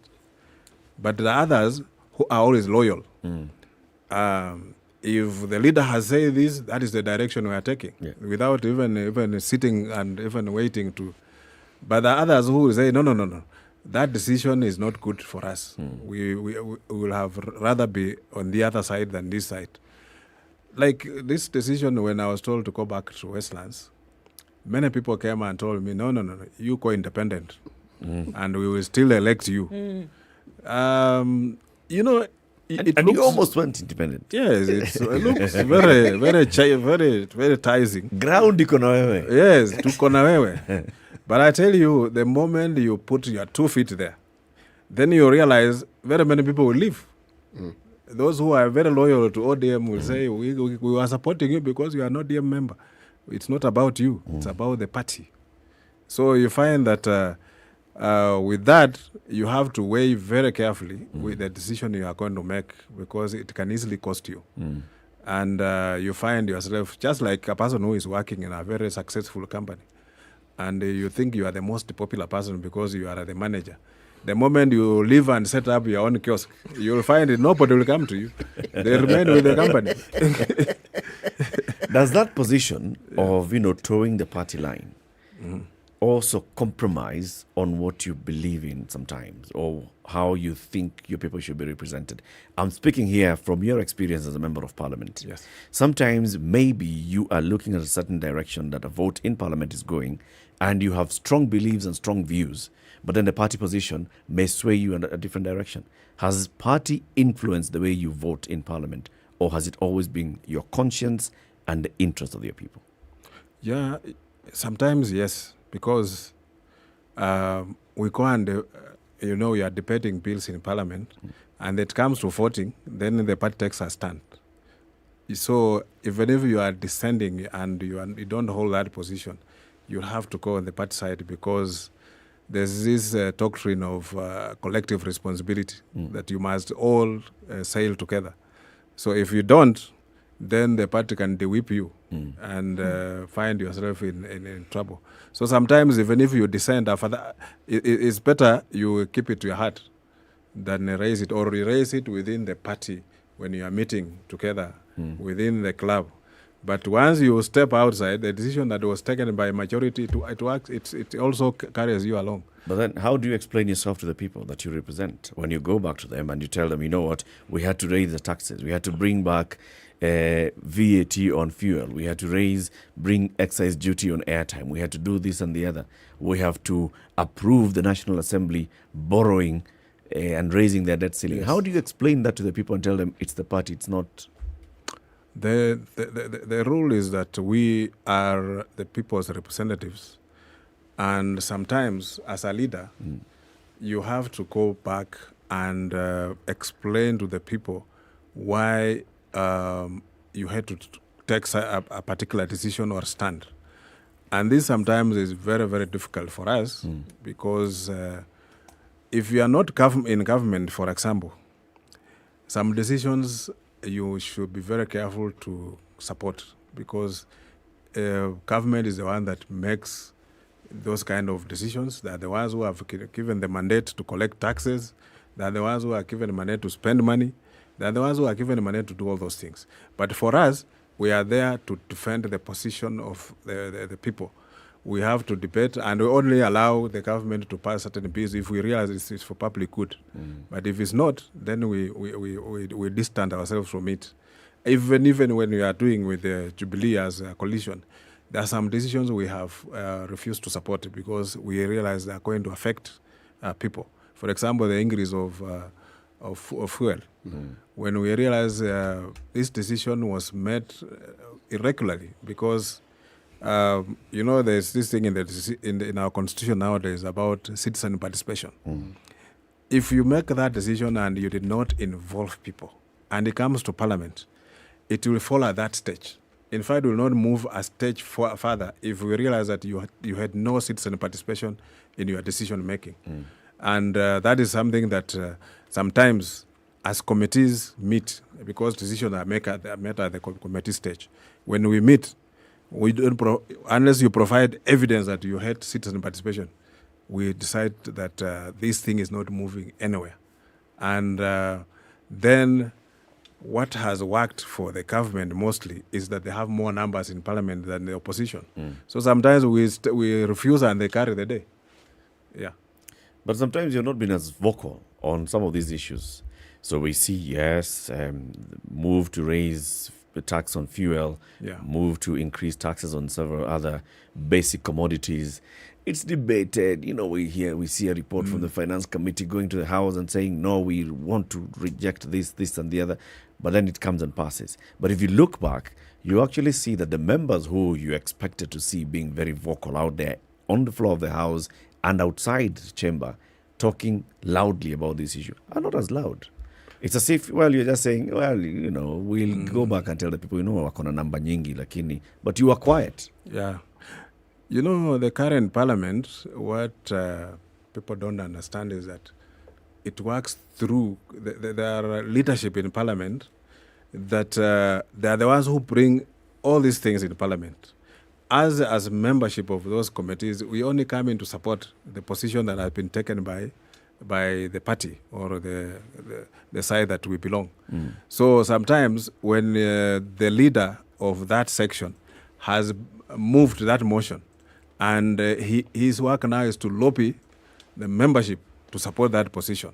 So you find yourself already, your hands are tied, you cannot go against it because this decision has already been made. Whether you say no or yes, the majority will carry the day. And sometimes you have seen that members who don't participate in debates in parliament, but they are very vocal outside. Because sometimes it comes that most of us, let me say, we don't read. And he walks in parliament and he asks, what are you debating? Yeah. And you tell him, we are debating the bill on marriage. And he asks, what are they saying? Then you tell him, most of members are talking about this and that. Then you see in the next minute the guy is contributing because of what you have just discussed with him there. So he has not read that bill. He doesn't know what is there. And when he comes out to the media, he will even speak on to the media what he has read in the newspaper, not what is in the bill. And that's why you saw the bill on marriage, as I said, when it was passed eventually. The women representation in parliament were not there. That day, I don't know what was happening in New York. They had to come to New York, all of them. And the bill was passed, and then they came out and called the media and said, men ganged up and passed this bill without our participation. But they were not there. And parliament cannot wait for a certain group to come. Once... What works in the parliament is the quorum. If the quorum is there, the debate will continue and get finished. But Mweshimiwa, one of the things that has been argued is that before ODM got into this handshake, we would hear loud debates. Government makes policies that they don't agree with, you would know, and they'd go into details. Yes. Even at the committee level, you'd find informed people telling you this isn't the way. Shouting, yes. Precisely. Then we shook hands. And things start happening. Forget the loud shouting. Even the whispers. You don't hear. You strain your ear, there's no whisper, and you're wondering, surely. And many people feel that the Mwananchi and his Mwananchi problems were now let down because the people whom they had relied on to safeguard their interests were now silent. True. What I think what I take from that is that people only know Raila Odinga as an opposition leader. If Raila has not spoken, then there's no opposition. But this was a golden opportunity for other political leaders who are also in the opposition to have taken that role, because now you see somebody saying, you guys failed us because you did not provide opposition. Why did you do that and you're also in the opposition? Because Raila, when he speaks, people listen. When he challenges the government, and he used to challenge the government with facts, he challenges the government, and the government finds itself crumbling because he speaks from knowledge. He's not speaking from nothing. He has the evidence, he has everything. And people have always believed that Raila should be in that position. But now Raila also wants to be in government. He wants to be government. He wants to influence change, not from the sidelines, but from the driver's seat. But he played the opposition role very well. That I think many other political leaders have not done it. And some people who failed, they think if they make, you are my friend, if you speak something against what I'm doing, we might become enemies. Yeah. But that's not the role. Your role of opposition is to make sure that the right things are done, the right decisions are done, the policies and all that. All the time. But when we sit back and see, after the handshake, actually, ODM agreed not to be in government, but to support the government position in the House, because the ruling party was divided in the middle. That one side was for the government, another side was not. So ours was to sit there and weigh does it work for us or it doesn't work? And then we support the position. Gives you a very good opportunity. When there's Jubilee in government and Jubilee in opposition. Yes. Like SPLA. It is split right in the middle. And the majority of them actually are on the other side. But they don't oppose government bills in parliament. Because they know the consequences. They're still Jubilee members. Right. Yeah. Even looking at all these politics and what's going on, in making decisions, I want to come back to Westlands for a moment and then say, all right, so you've made a decision to come back. You could argue that it was made for you, or that either way, fallen into place. So then what is your vision to say that this is how far Westlands has come since 2013? If I'm to come back in 2022, this is what I want Westlands to be. This is how I want to work with the people. What's your vision, really, that you hope to live out for this? My vision is to make Westlands stand out of the rest. We have 290 constituencies in the country. And twice or thrice, we've been voted as the best constituency. And I wanted to position them to be the best in almost everything, because you look at Westlands, we have the UN there, we have most embassies are housed in Westlands, most business headquarters are in Westlands, and many other things. So in terms of infrastructure, in terms of security, in terms of human empowerment, Westlands should stand out from the rest, because I have to invest more in now human empowerment than anything else. If it is infrastructure, we have done. If it is anything, name them, we have done. The only thing that remains now is to uplift human beings, that from where they are to the next level. We have to make sure that our youth are employed by these companies that are housed in Westlands, just like a CSR. Because I once asked Safaricom, you are the biggest company in Kenya or even in Africa. But how many people have you employed from Westlands? You are housed in Westlands. And the CEO was there, told me that, we have to reach out to other Kenyans other than just reaching. I said, no. Here, just 5% of your workforce, if you just employ people from here, just give them, say thank you, because they are your hosts. They are hosting you. They're your landlords. Yeah, and very well, this guy was very reasonable. He said, well, Mheshimiwa, but we will not ask you to bring us people. We will look for them ourselves. I said, well, it's good for me. As long as you're employing people from here, I'll be good. And on like other companies. I don't go and harass them. I don't go and bang tables. I go there and engage them and then ask, what can we do? Even if you employ a sweeper, even if you employ a watchman, it will still be good for us, because you are giving people an opportunity to say this company belongs to us. Yes. As we conclude, Mheshimiwa, just your crystal ball into what's going to happen in August. So first of all, this is the first time that you and your brother are in opposing camps. In 2013, you were in CORD together. He's the leader of Ford Kenya. In 2017, you are in NASA together. This time, you're in ODM, Azimio. He's in Ford Kenya, Kenya Kwanza. Who do you see emerging as winner? Well, we have never been in a competition, but when he came to CORD, I am the one who influenced him to come to CORD, even in NASA, because you realize when he came to CORD, he was in the government, and as we were in the opposition. And I told him, you'll be better with Raila Odinga than with the other guys you are moving with. And he joined Raila Odinga. 2017, they worked out the deal, and he was there. But when they moved to this now current dispensation, I have nothing to do with it. And I think whether they win or we win, it is a give and take is for him and for me. So we represent different interests because and different constituencies. I think I have a bigger constituency than he does, because I represent people who elected me.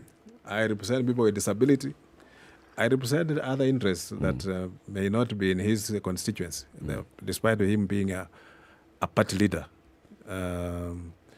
Because they are in a coalition as leaders of political parties. But as we are there as members of this other coalition. Okay. So I always say I wish him well, but we don't discuss politics when we are just seated together. Okay. Yes. Tim Wanyonyi, thank you very much for joining us today. You are gunning for the seat of Westlands MP for the third time. We wish you all the best as you campaign, as you talk to the people, and should you win, as you represent the people of Westlands. Asante sana for joining us. Thank you for having me. Keep it here for more conversations. We've been live on KTN Home. The conversations switch to SpiceFM. You can tune into SpiceFM across the country, or you can watch our live stream on Facebook and on YouTube, SpiceFM KE. A very good morning. Happy Madaraka Day. It's now 9 a.m.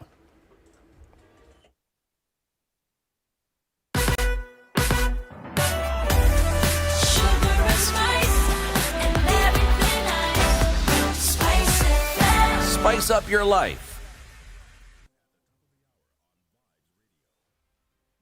The latest news from around the world. 94.4 Spice FM.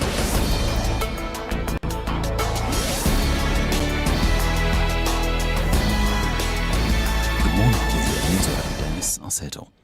Kenyans continue to stream into Uhuru Gardens, the venue for today's Madaraka Day celebrations.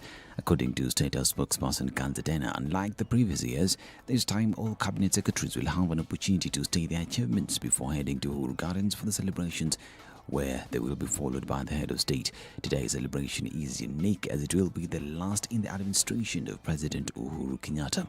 President Kenyatta is expected to, at the end of his speech, state the gains he made during his 10-year rule. More than 30,000 people are expected to attend today's event, with each of them required to wear face masks due to the rise of COVID-19 infections. Remember, Standard Media Group is following up on the developments at the Uhuru Gardens, and be sure that we'll bring you the latest in a subsequent news bulletin. Now, the United States Embassy has announced the arrest of one of the narcotics and wildlife trafficking suspects who had a $1 million bounty on his head. According to Eric Nidler, Badru Abdulaziz Saleh was arrested following a tip-off from the public received by the Directorate of Criminal Investigations and is in police custody in Nairobi. Nidler pointed out that the information leading to his capture came in response of last Thursday's announcement of rewards seeking information leading to the arrest, prosecution and conviction of Saleh and Abdi Hussein Ahmed. And 9 suspected robbery suspects have been arrested. According to the DCI, the suspects were arrested between May 18th and May 27th in various parts of the country. They said an operation was launched in Nyeri, Laikipia, Kirinyaga, Embu and Nakuru counties following robberies carried out in a similar manner. The suspects are awaiting trial. And Interior Cabinet Secretary Fred Matiang'i has directed the Betting Control and Licensing Board to ensure gaming firms have written compliance from the Kenya Revenue Authority and Financial Reporting Center.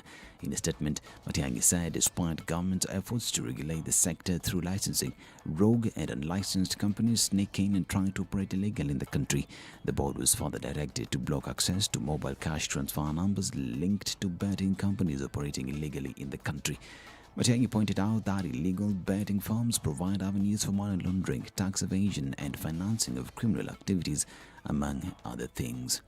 The Norwegian Refugee Council has warned that the world is paying too little attention to a slew of mass displacements of people across Africa, risking starvation, deaths and prolonging conflicts. Chief Jan Egeland says that with all the absorbing war in Europe's Ukraine, African suffering will be pushed further into the shadows. The countries with the most neglected crises, according to the NRC, are the Democratic Republic of Congo, Burkina Faso, Cameroon, South Sudan, Chad, Mali, Sudan, Nigeria, Burundi, and Ethiopia. It is the first time that all 10 crises in the Council's annual list, based on shortfalls in the international political response, media coverage, and the amount of aid pledged, are on the African continent. In the DRC, the most neglected country on the list for the second year running, around 27 million people went hungry last year, or 1/3 of the population. Meanwhile, 5.5 million people were internally displaced, with a further 1 million fleeing abroad. And Russian forces have taken partial control of a key industrial city in eastern Ukraine, hours after European Union leaders struck a deal to ban more than 2/3 of Moscow's oil imports. Severodonetsk is one of the several urban hubs that lie on Russia's path to capturing the Donbas-Luhansk region, where Moscow has shifted the bulk of its firepower since failing to capture Kyiv in the war's early stages. But as Russian troops edged closer to the Severodonetsk city center, officials in Brussels were tightening the economic screws on Moscow. And China has made the second largest incursion into Taiwan's air defense zone this year, with Taipei reporting 30 jets entering the area, including more than 20 fighters. Taiwan's defense ministry said it scrambled its own aircraft and deployed air defense missile systems to monitor the latest Chinese activity. In recent years, Beijing has begun sending large sorties into Taiwan's defense zone to signal dissatisfaction and to keep Taipei's aging fighter fleet regularly stressed. Self-ruled democratic Taiwan lives under the constant threat of invasion by China, which views the island as its territory and has vowed to one day seize it by force if necessary. The latest incursion was the largest since January 23rd, when 39 planes entered the air defense identification zone. This is Newswire. Dennis Aseto. Good morning.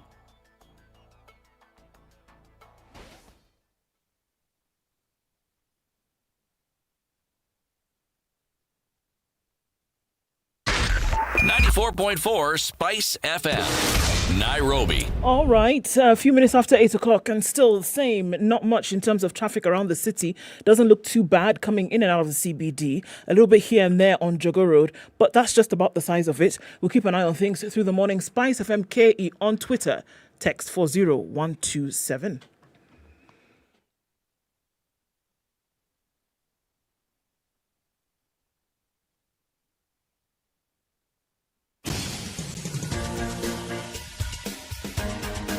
This is The Situation Room, the home of hard-hitting political commentary and penetrating insights about the state of the nation. This is a talk radio experience like no other. The Situation Room, a place for hard truths, debates, and elevated conversations. The Situation Room, witty, political, engaging, deep, controversial. In the room, we have C.T. Muga, researcher, academic, seasoned political observer, a fountain of wisdom in these politically uncertain times. Ndu Okoh, Nigerian by birth, Kenyan by choice, communications expert, Pan-Africanist, a truth seeker and believer in people power, and Eric Latiff, agent provocateur, the man in the chair, seasoned journalist, news hound, a man who believes in punching up, not down. It's 7 minutes after This 9, is Kenya's biggest conversation. How are you doing? Welcome to the final hour of the show, this lovely Madaraka Day. So we're hearing from the news is people are streaming into Uhuru Garden for the meeting that is taking place there. Mhm. And what is the meeting? The president is going to be addressing the national event there. Sindio? Yes. Madaraka Day, ile Madaraka Day. Kenyans we are a hopeful people. Why don't our leaders see this? Hatuna shida mingi. We simply want to ensure that we are given an environment in which we can thrive. Our children can go to school. Yes. When we are unwell, we can go to hospital and get the treatment we need. Yes. And then we get on. This is Uhuru's final national address. Final. Sindio? Final. This is it. What I expect to hear him saying is what his government has done in the last 9 years, what he has done in the last 9 years. It's basically his farewell This is like the one for Moi. Na kama nimekosea wewe, samehe, naomba unisamehe. Na kama ulinikosea, nimekusamehe. Yeah? Na kama mimi nimekukosea, naomba msamaha, unisamehe. Okay. This is it. And then he'll talk about the things that he've done. Have you noticed that there are several billboards that have been erected around the city talking about Asante Sana Uhuru Kenyatta? The projects, various infrastructure projects, various roads that have been built. Asante Rais Uhuru Kenyatta, keeping the promise, changing lives. Photos of, we have a new project here. We've got the Dongo Kundu bypass that's taking place. We've got the road from Garsen towards Lamu that's being built. We've got the road from this to that place. It has opened up the country. You've got this, I don't know which markets, got this and the other. Some of the work that has happened in the last 9 years of this administration. That speech, my friend, Uhuru reads 1 hour speeches today. Add 0.30 hours, 0.5 hours. Why it is they have to wait until we have 69 more days to an election for them to start telling us these things. They should have been telling us these things throughout. So you can't even pretend you don't know. Because you do know. As it's happening, you are told. When it's complete, you are told. When a new one is started, you are told. Yeah. You see, something like the Expressway, you cannot help but see it. It doesn't matter what you do. But then, apart from seeing it, what then do we hear? Cost overruns. Yeah. So it even mars the beauty and the benefit that it's supposed to bring. Now, unfortunately, even as we talk about the wonderful things the government has done, the government must expect, and those in leadership, that we will also tell them that there are many things they said they would do that they did that not they haven't do. done. And the ones they have done, they may have done them, but not quite in the manner that we had hoped they would do it. Yeah, actually, that's what I give it to the man. Yes, there's a lot that the Uhuru Kenyatta administration has done in the last 9 years. A lot, okay? And let's not take that away from him. He is delivering a country in one piece to the next president. Hopefully, that doesn't change in the next 60 days. He is delivering an economy that has grown from what he inherited from his predecessor. Sawa. He is delivering projects that had started, he's completed. Others he's starting should be completed by the administration, future administrations. But I also expect that bit of truth-telling. Yes. That he comes out and says, I had promised, for example, to have food security, the country in a state of food security. We haven't achieved that. These are the challenges, and I hope the next administration will be able to overcome and surmount these challenges. Health, these are the challenges. Just come out and say, I was not able to deliver because of 1, 2, 3. I think I've now put in place mechanisms or a foundation that addresses those, and the next leadership should be able to. And education shouldn't be left out of that equation as well. Anyway, City. See you tutaongea mambo yake. Tomorrow we'll be interrogating that speech. We'll bring in the head of the President's Delivery Unit into the studio. He'll be here with us at 8. Yes, he will. Give us the day's proverb. Maybe my canoe is bigger than yours, but the sea is still the same. Well, let's subject this particular proverb to a little editing. Maybe my canoe is smaller than yours, but the sea is still the same. Maybe my canoe is smaller than yours, but the sea is still the same. Yes. Okay. We are in the same sea. Okay. Big canoe, small canoe, medium-sized canoe, same water body. We're in the same water body. Yes. Okay. What may change is the speed at which you cruise through this water body. True, and your capacity to carry. But beyond that, bahari ikichafuka, itachafuka. Yeah. All of us will be in danger. Yes. Let's welcome our guest for this hour in the studio. Dr. Fred Ogola is a director at the Institute of Strategy and Competitiveness at Strathmore University Business School. Dr. Ogola, karibu. Asante sana. It's good to have you on the show. Welcome to the hot seat of Kenya's biggest conversation. Thank you, my brother. Yeah. Yes.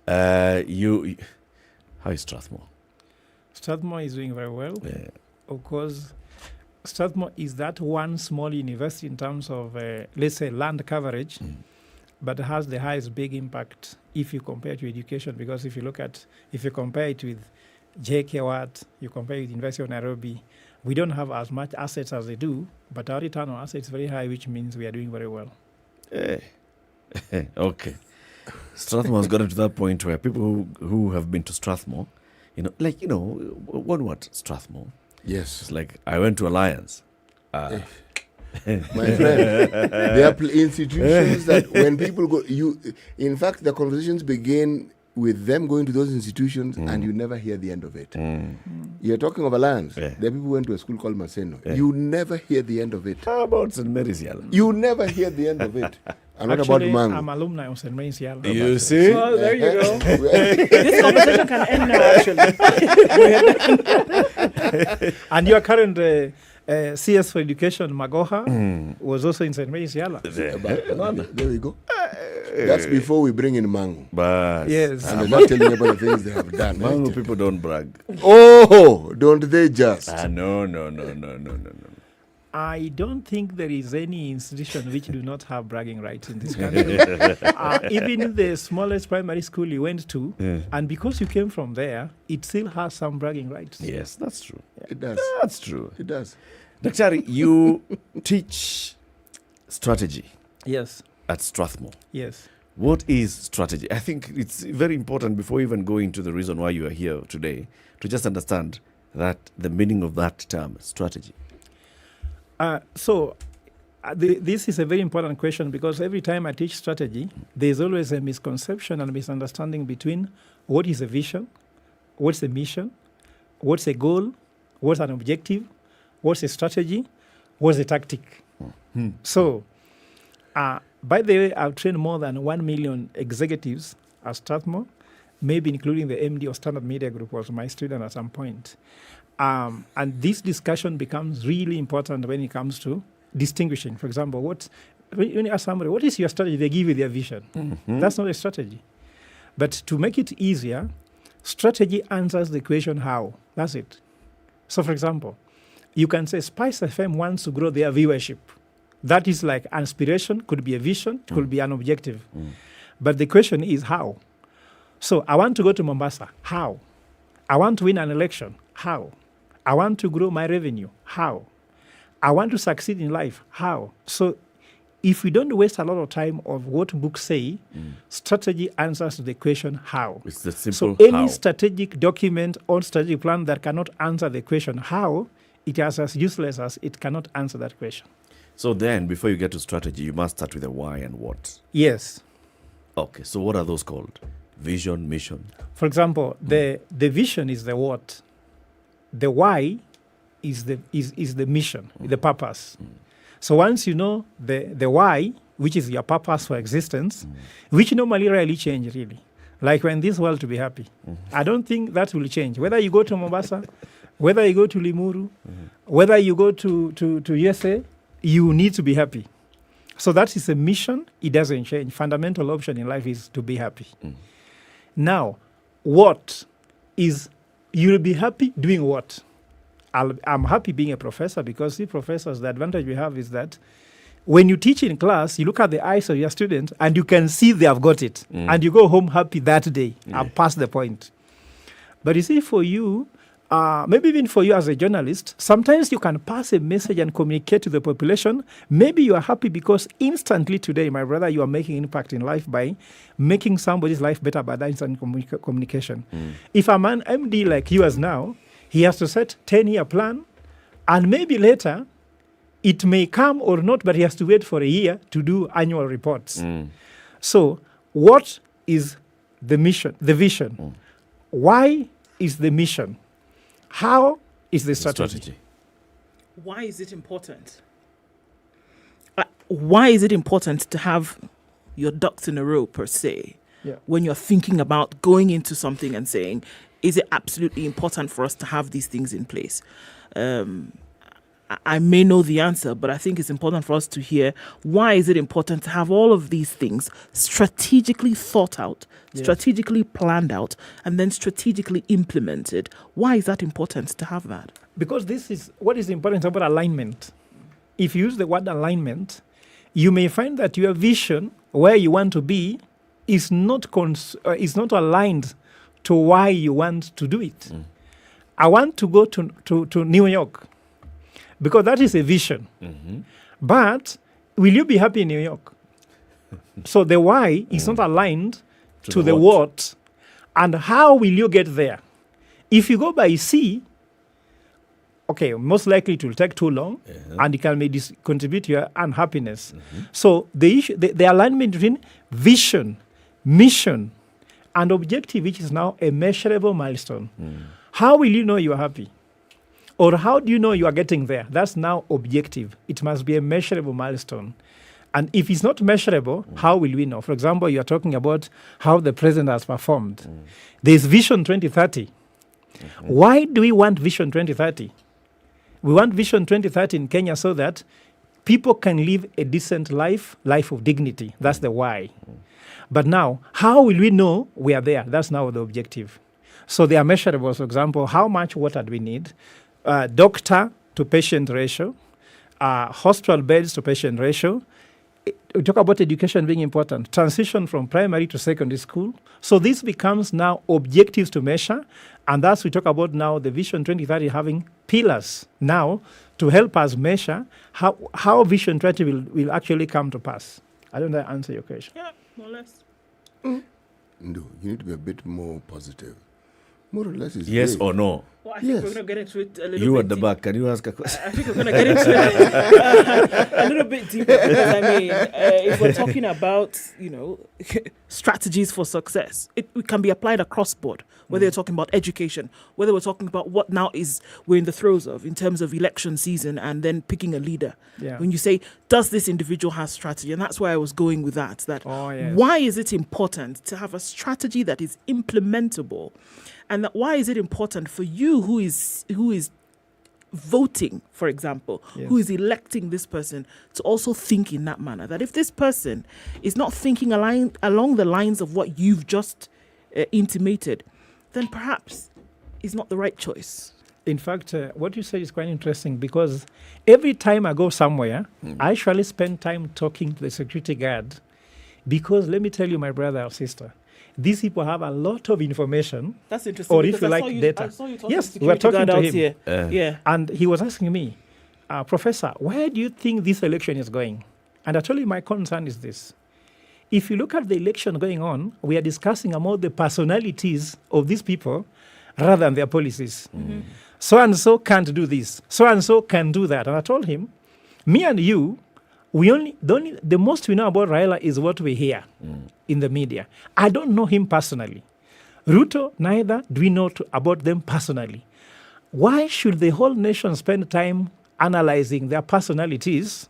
Why don't the whole nation go to what you have said? What's their strategy? What's their vision for the country? How will they execute it? For example, bottoms up. How will we get that money to move bottoms up? When you talk about, someone says, I put 50 billion in bottoms up. The question is, what's the outcome? Because see, we are talking about in strategy what's called lagging variables and leading variables. If you say bottoms up, what will bottom up lead to things like access to education? I want to know how many people access education, how many people have quality of life in terms of affordability of food, how many people afford healthcare. Don't tell me about I'll put 50 billion. Like, for example, if, your wife you tell your wife that I'll be working 30 days a month, isn't it? Do you think that interests her?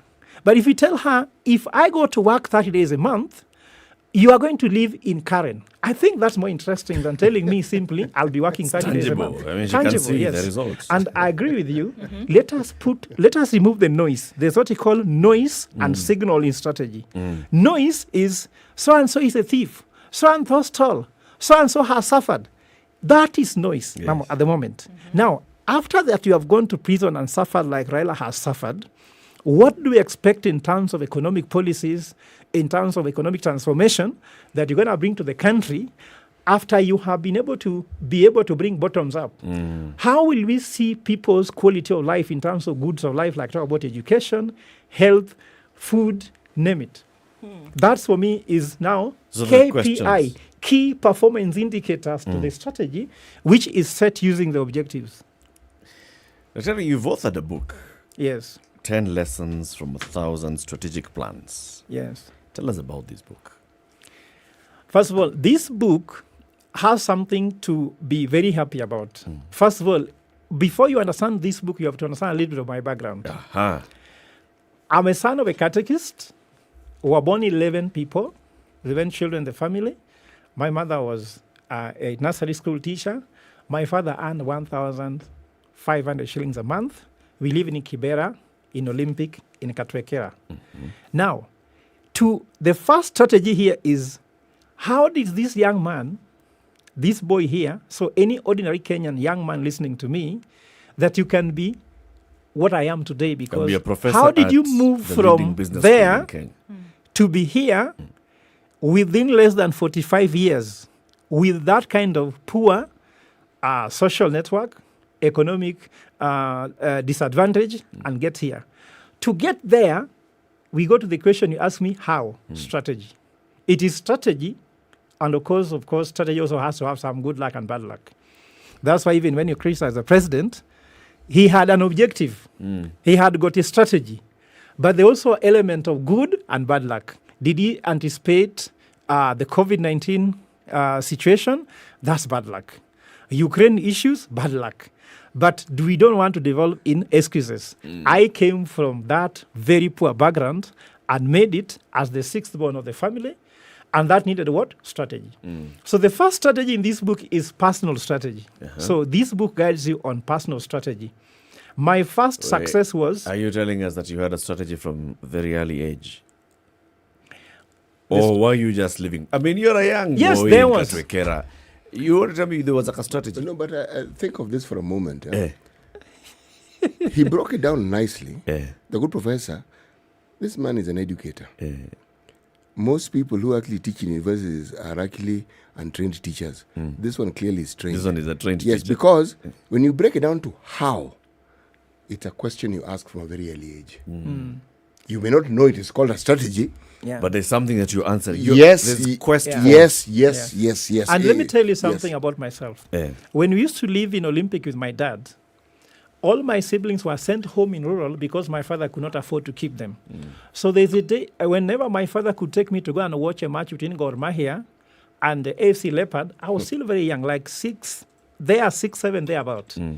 So there's a time we went, and then a football match, war broke up between, it was common, AFC Leopard and Gor Mahia. So when my father could come home to report what happened, I used to go to my room and cry how he did not do justice to the report, because he says Gor Mahia scored, then AFC Leopard equalized, then war broke up, because that didn't explain how. How did the war broke up? And you can say I'm faking it, but from childhood, I had what is called passion for clarity. What exactly happened? It is not that Gor Mahia scored, then AFC Leopard equalized, then they won. How was that? Gor Mahia scored, AFC Leopard was awarded a penalty that was perceived to be incorrect. Then that is the how. Then the war broke out. Yes. So this is something I saw from childhood. Let me tell you another aspect of mine that is good to know. Because my father was a catechist, when I finished high school, it was important to be a priest because that's the only profession we knew. Yes. So I went to the seminary. I finished 8.5 years. I was 3 months away from being a deacon, meaning finishing priesthood. Yes. Then I was kicked out from the seminary in 2006 on 5th of May. What did you do? Many things can be said, but story for another day. The how? No. We're interested in clarity of purpose. We are not continuing until we know. Passion for clarity. 3 months to deaconhood. Okay. You were thrown out of the seminary. Why? First of all, I was with a congregation called Mill Hill Missionaries. Mill Hill Missionaries are found in North London. They are mostly British-founded organization. Then we had Africans who joined. There were Asians, there were Philippines, and the rest. And sibling rivalry, whereby if you are a class, people compete. So sorry that I was among the best students. If I say, let's say the best students when I was doing theology. So people normally come with those things of wivu, you see them, jealousy. So someone told my superior that I hate white people with a passion. And that's how I left. So I was not given a chance to explain myself. Yes, I was not given a chance to explain myself. But that's how I left. So when I was kicked out, that was 5th of May 2006. After 8 years. Yes, around 5:15 p.m. I went to my room. I cried. My brother, I cried until around 4:35 in the morning. My pillow was wet. So I said, this is not a good thing. So I sat down and said, let's accept the fact. Because I begin by accepting that my market is not doing very well. My customers are not happy. Revenues are not coming. So I said, I can't cry until morning because I'm going to have a wet pillow, nothing else. So I went to my sitting room and picked 10 nation newspapers. I'm sorry to say not standard, but I have to be honest again. It's okay. So I picked 10 nation newspapers and I went to the vacancy column and I asked myself, what are people looking for? And I saw a degree in social sciences with an MBA will have added advantage. So I sat down and wrote a strategy and said, in 10 years, what do I want to be? And I said, either a C-suite executive or a top professor in Africa. And you know what's happening? I went to work in the bank as I was doing my MBA in Queer. Then I discovered I'm not the kind of guy who works in the office, sit up 8 to 5. So I quit job at the bank and volunteered in a faculty of commerce in Catholic University, just arranging books in shelves, just to be in academics. Without an income? Not an income. I can tell you, the professor who was there was called Okumundiao. May God rest his soul in peace. I was arranging his books, and he was not even giving me fare. But I knew that my destination, which means strategic direction now, is not corporate C-suite. It's top professor in Africa. And that's when I did a 10-year plan that by 2016, in 10 years, I should actually be a faculty with a PhD close to being a professor at a renowned business school. And that is what has come to pass. Now, look, let me give you numbers. I have 5 undergraduate degrees. I have 2 master degrees. I have a PhD from an Ivy League business school, which is now currently the 4th best business school in the world. And I have 16 international certification by World Bank. And that's how I've done 1,036 strategic plans as we speak now. If you tell me any professor in the world who has 5 undergraduate degrees, 2 master degrees from Ivy League business schools, a PhD from an Ivy League business school, has written 1,036 strategic plans, has written 418 curriculums, and has written more than 3,000 articles in business in local newspapers like Nation, Standard, that professor will be on top of me. But for now, it is Fred. You're the one. Right now, it's yes. You. So if someone comes tomorrow, I'll be winning this award today. Then tomorrow they can take over. They'll take over. So did you see now? It was strategic to know that. How many years are we talking about? From the moment, let's say, from the moment you left high school, to the moment you acquired the latest certification. How many years are we talking about? I left high school in 1999 in St. Mary's, Yala, and I began that journey of academia, and I finished my PhD in 2012, May. But the advantage of going to the seminar, that's why I don't regret, even if I was dismissed. When I left with 3 degrees, which I didn't pay for. Yeah. So I just needed to do 2. So I thank God apart from there. But apart from the degree, let me tell you what, I believe everybody should go through such a formation, discipline, whereby when they say evening prayers, after evening prayers at 10 p.m., no talking, try to put that rule in your house, even you will break it. We used to keep it for 8 years. Can you imagine keeping such a rule for 8 p.m. After evening prayers, you just walked and slept because you have to sleep in the grace of God. So nothing like someone talking to somebody who can bring mushene. No. You just go to bed. If you talk, you are dismissed. Then you have to be for morning prayers at 6:30 a.m. And at 6:30 a.m., they start in the name of the Father, Son, Holy Spirit. Amen. Lunch was at 1, and there was no excuse why you should come later. Can you imagine to live such like things for 8.5 years? So the discipline I have, I wake up every day at 4:30, and whether I slept at what time, like yesterday I was at KBC. Whether you slept at 4:15? Yes. Yesterday I was at KBC until 1. I reached home, I slept. And today again, I woke up at 4:30. I went for my morning exercises, my morning prayers and readings. So discipline, hard work, focus, are the virtues the seminary gave me. So in spite of 8 years seminary, I don't regret even for one day I was there. We are going to talk about the other lessons. 10 lessons from over 1,000 strategic plans. This is a book that's been authored by Dr. Fred Ogola, Director of Institute of Strategy and Competitiveness at the Strathmore University Business School. We are discussing that. We are getting... The first one was personal experience. Yes. And it's a personal story. Good one. I can't wait to hear the others. Let's take a quick break, 27 minutes to 10. This is The Situation Room on SpiceFM, online on YouTube and on Facebook.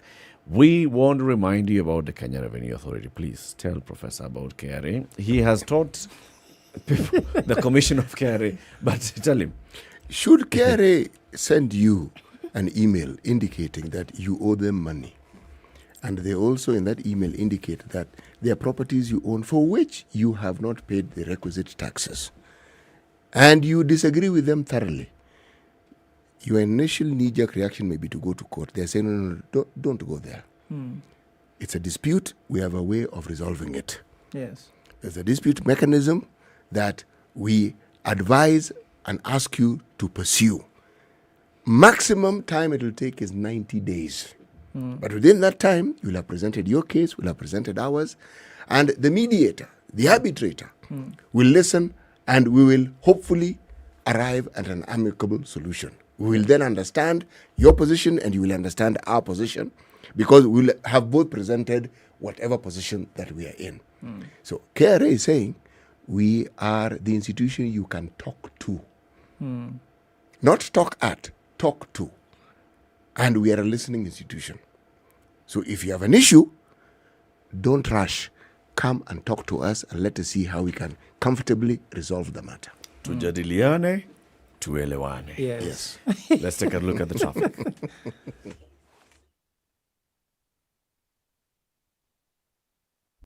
Classic soul, R&B, smooth jazz, neo soul, and nostalgic ballads. Make some noise. Yeah! You're listening to Spice FM. Feel the roar! KCB is bringing you the World Rally Championship on the 23rd to the 26th of June this year. Tune in to Jimmy Gatho Live to find out more about it and how KCB has made it possible for you to enjoy all the action. KCB, go ahead.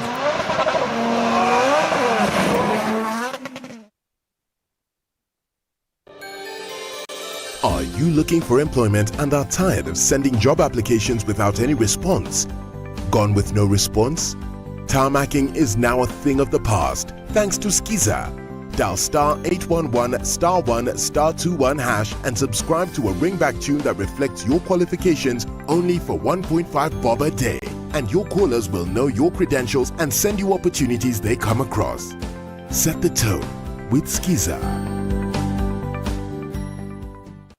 The drizzle continues in Nairobi at 17, highs of 24 and lows of 16 today. Partly sunny conditions at 17 in Nakuru, highs of 24 and lows of 14. 14 will also be the low in a wet Nyeri at 17, going to highs of 23.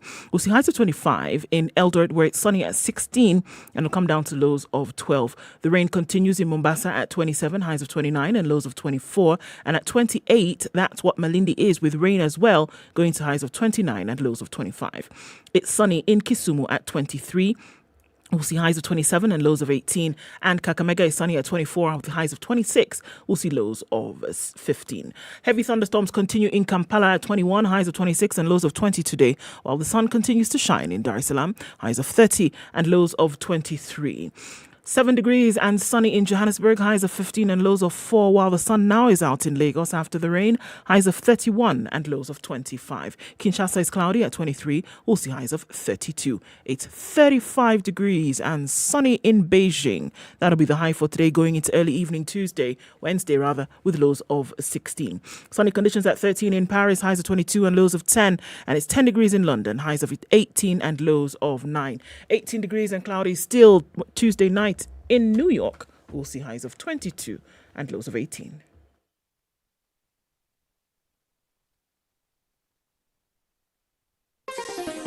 Chilled Spice. Not much of that this morning. Traffic is not causing a problem for many folks today. The sun is out. That rain also continues in some parts, so the roads will be slightly slippery as we go into the morning. Keep an eye on things through today. Talk to us on SpiceFM KE on Twitter. Text 40127.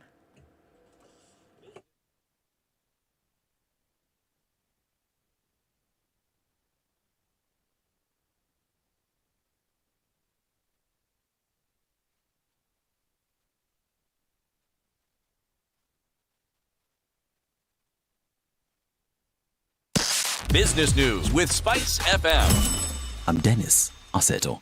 The National Treasury has proposed an increase in debt ceiling from the current 9 trillion shillings to 10 trillion shillings in order to enable the government to borrow more to finance the 3.33 trillion shillings budget for the 2022-2023 financial year. In a Gazette notice issued on May 26, Treasury CS Tukuritani has urged the members of Parliament to amend the Public Finance Management Regulations 2015 to increase the limit. The current regulations were enacted 3 years ago, and it can only cater to the 2022-2023 budget and the medium-term plan. Now, President Uhuru Kenyatta has lauded coffee reforms, singling out the regulation which enabled a section of coffee unions to directly market the produce and thereby getting higher returns. In 2016, a presidential task force spearheaded the formulation of a new legal and regulatory framework to govern the coffee subsector. Under new regulations, 6 coffee brokers received approval from the Capital Markets Authority to market their own coffee.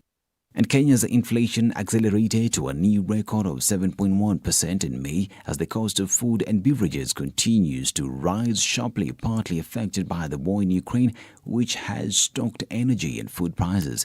The latest data released by the Kenyan National Bureau of Statistics show that the overall year-on-year inflation rate for May 2022 was 7.1% compared to 6.47% recorded in April 2022.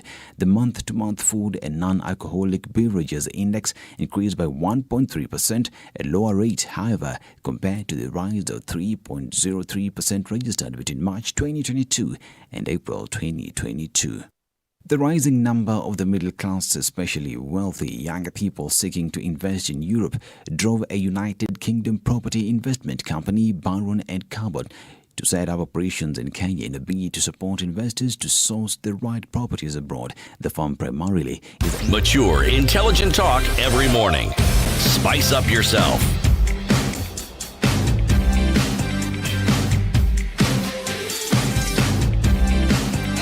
Mornings done right. 94.4 Spice FM, Nairobi. The conversation continues. Today we are talking strategy, strategic thinking, 10 lessons from 1,000 strategic plans. Dr. Fred Ogola from the Strathmore University Business School is here with us. He's authored this book. You've given us one of those lessons. What is the other big lesson that we can pick from here? Yeah, so the first of all, strategic thinking introduces strategy as a science, not as an art. So a science means that you know what you want to achieve, which is the leading variable. You know what you need to do to achieve it is called lagging variable. And as you said, how becomes important. So those are very important in strategic thinking as a whole. Now, if you ask, the most problematic lesson in this book is called mismanagement of mismanagement. And in all companies I've done strategy for, it is there. And I'm sorry, you might find it somewhere in the corridors of Standard Media Group. Why? Have you ever launched a newspaper? Have you ever launched a product and it is clear it's a wrong product? It's clear to who? To the management, probably, or the guy who launches. But now, instead of accepting it, you ask for more resources to blow into trying to make it succeed. So you have mismanaged entering a new business, which is wrong. Secondly, you mismanage money by throwing good money after bad money. So fight against corruption is the same thing. All commissions we are forming to try to treat a problem we know very well is the same thing. But even to put it simple, for example, Eric, you reach home. All men know this question your wife will ask. When you reach home late, they'll ask you, where are you coming from? Why don't we prepare this answer? We never prepare. And you can be in a marriage for over 10 years, and the same question you still get wrong. Now, let's look here. The first mismanagement is you mismanage your time to arrive late. The second mismanagement is you didn't let her know before, so mismanaging communication. The third mismanagement is arrogance, banging tables. So what I'm trying to say, when you reach home, you know I've mismanaged my time and arrive late. When you reach home, what you need to do is to forget that you are the head of the family, because the head cannot reach late. Have you ever seen when the head of the train reaches later than the train? So when you come out of that is the issue. So mismanagement is an issue. I can give an example. In this book, there's a case of an insurance company named Kept. They had a CEO. It was a wrong decision to hire that CEO. The CEO was being paid $5 million per month. Now, in a 5-year contract. So now they discovered that the CEO was addicted to strip pubs. This is a company in this country. He was addicted to going to watch strip clubs. Now, if you are the chairman or the board sat down and say, what do we do? So the board discovered that 5 million times 12 times 5 is a lot of money. 300 million. 300 million. So would you fire him? No. So they did what's called training. They took him to Harvard for training. Now, you're paying this guy's ticket to Harvard. You're paying accommodation to Harvard. You're paying him allowances to be in Harvard. And you're paying him salary to be in Harvard. And you're paying Harvard. And you're paying Harvard. And salaries, your revenue is going down because you have no CEO because the CEO is studying. So now what happens is that you are afraid of losing 300 million instantly, but you are losing more money in terms of dwindling revenue every now and then. First of all, from Harvard, they took him to HSC in France. Then thirdly, the worst decision they ever made, they took this man to Budapest. Now, Eric, I don't know that you've been to Budapest, but I've been to Budapest. When you go to Moi Avenue in Nairobi, when you look front, left, you look right, back, you see M-Pesa. Is it not true? Yes. When in Barcelona, when you look left, right, back, and right, you see Football Club Barcelona something. When in Budapest, do you know what you see?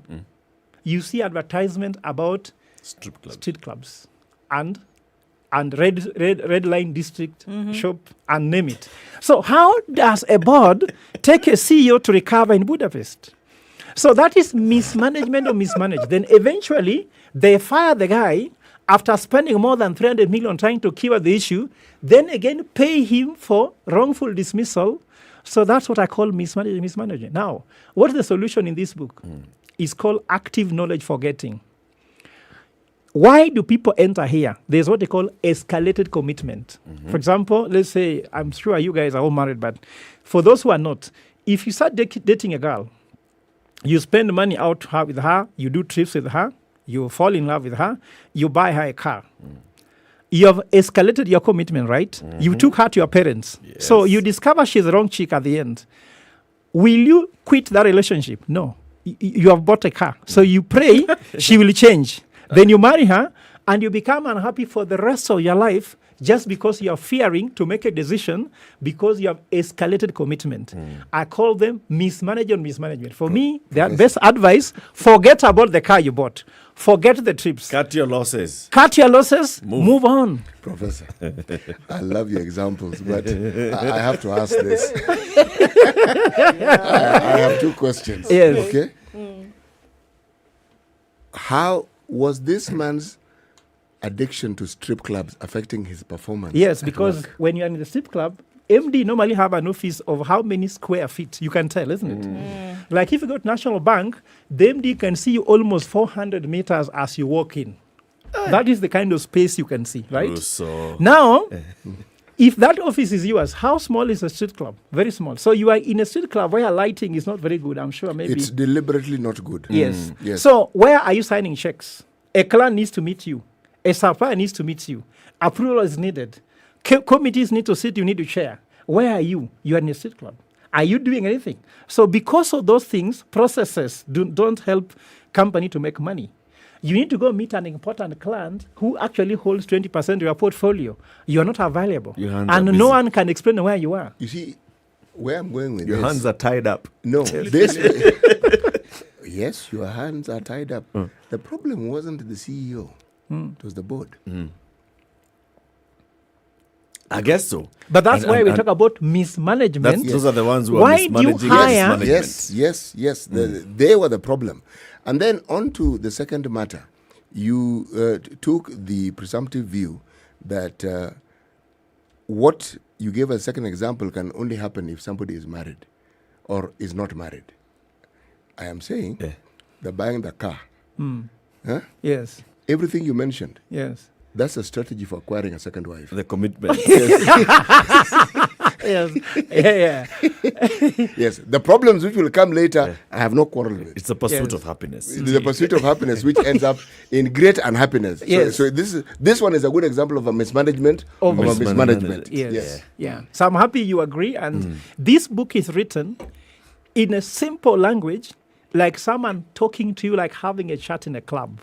You know, there are some books are written that you need to sit in a library with all noise and soundproofs out and read. This one you can read in a club and still understand what it is saying, because the story is just like I'm talking to you. So the lesson here, cut your losses and move. Yes. So because that's a cognitive bias of escalated commitment. Look at how many people are living where they live because of escalated commitment. You went to an estate which is not good for you, but you can't move. You in a relationship, you are in a career where you are stuck because you have already paid school fees. You're in a school where you're being mistreated. You go to university where even lecturers don't come to class, but you are paid school fees. And you'll be here for 10 years, and your career will stagnate for 10 years. Escalated commitment leading to mismanagement of your career. Can this be applicable in any situation? Yes. What are we talking about here? Education, whether you're talking about career, whether you're talking about politics, governance, leadership. Are you saying that you can apply this at any one point when you find that all the variables are not working together for you? You can actually say, you know what, guys, have a conversation with yourself, stop. Drop it and run. Yes. I have done this myself. Would you not then bear the label of somebody who starts and stops? No, but of course, see, you learn lessons. For example, let's look at the political situation. Kalonzo Musyoka says that he is in Wiper, he is in Azimio, and is running. And is in one All Kenya. his candidates in Ukambani have branded materials with Raila. Now, escalated commitment is that you have materials worth 20 million in Raila's name. And you are supporting Kalonzo. And you are supporting Kalonzo. So now, what do you do if you are the MCA? What do you do if you are a governor? And you'll make the decision to support Raila based on the campaign materials, not because of his policy. Wahala. So this is a challenge. You can see it in everywhere. But you know, if you say, I want to serve the people of Ukambani, what it matters is you. And if you have money, I'm sorry, elections are expensive. If you can have someone to find you 10 million again, redo the campaign materials, go independent, probably. So I'm saying you can actually make this decision. I'm saying I'm a real example.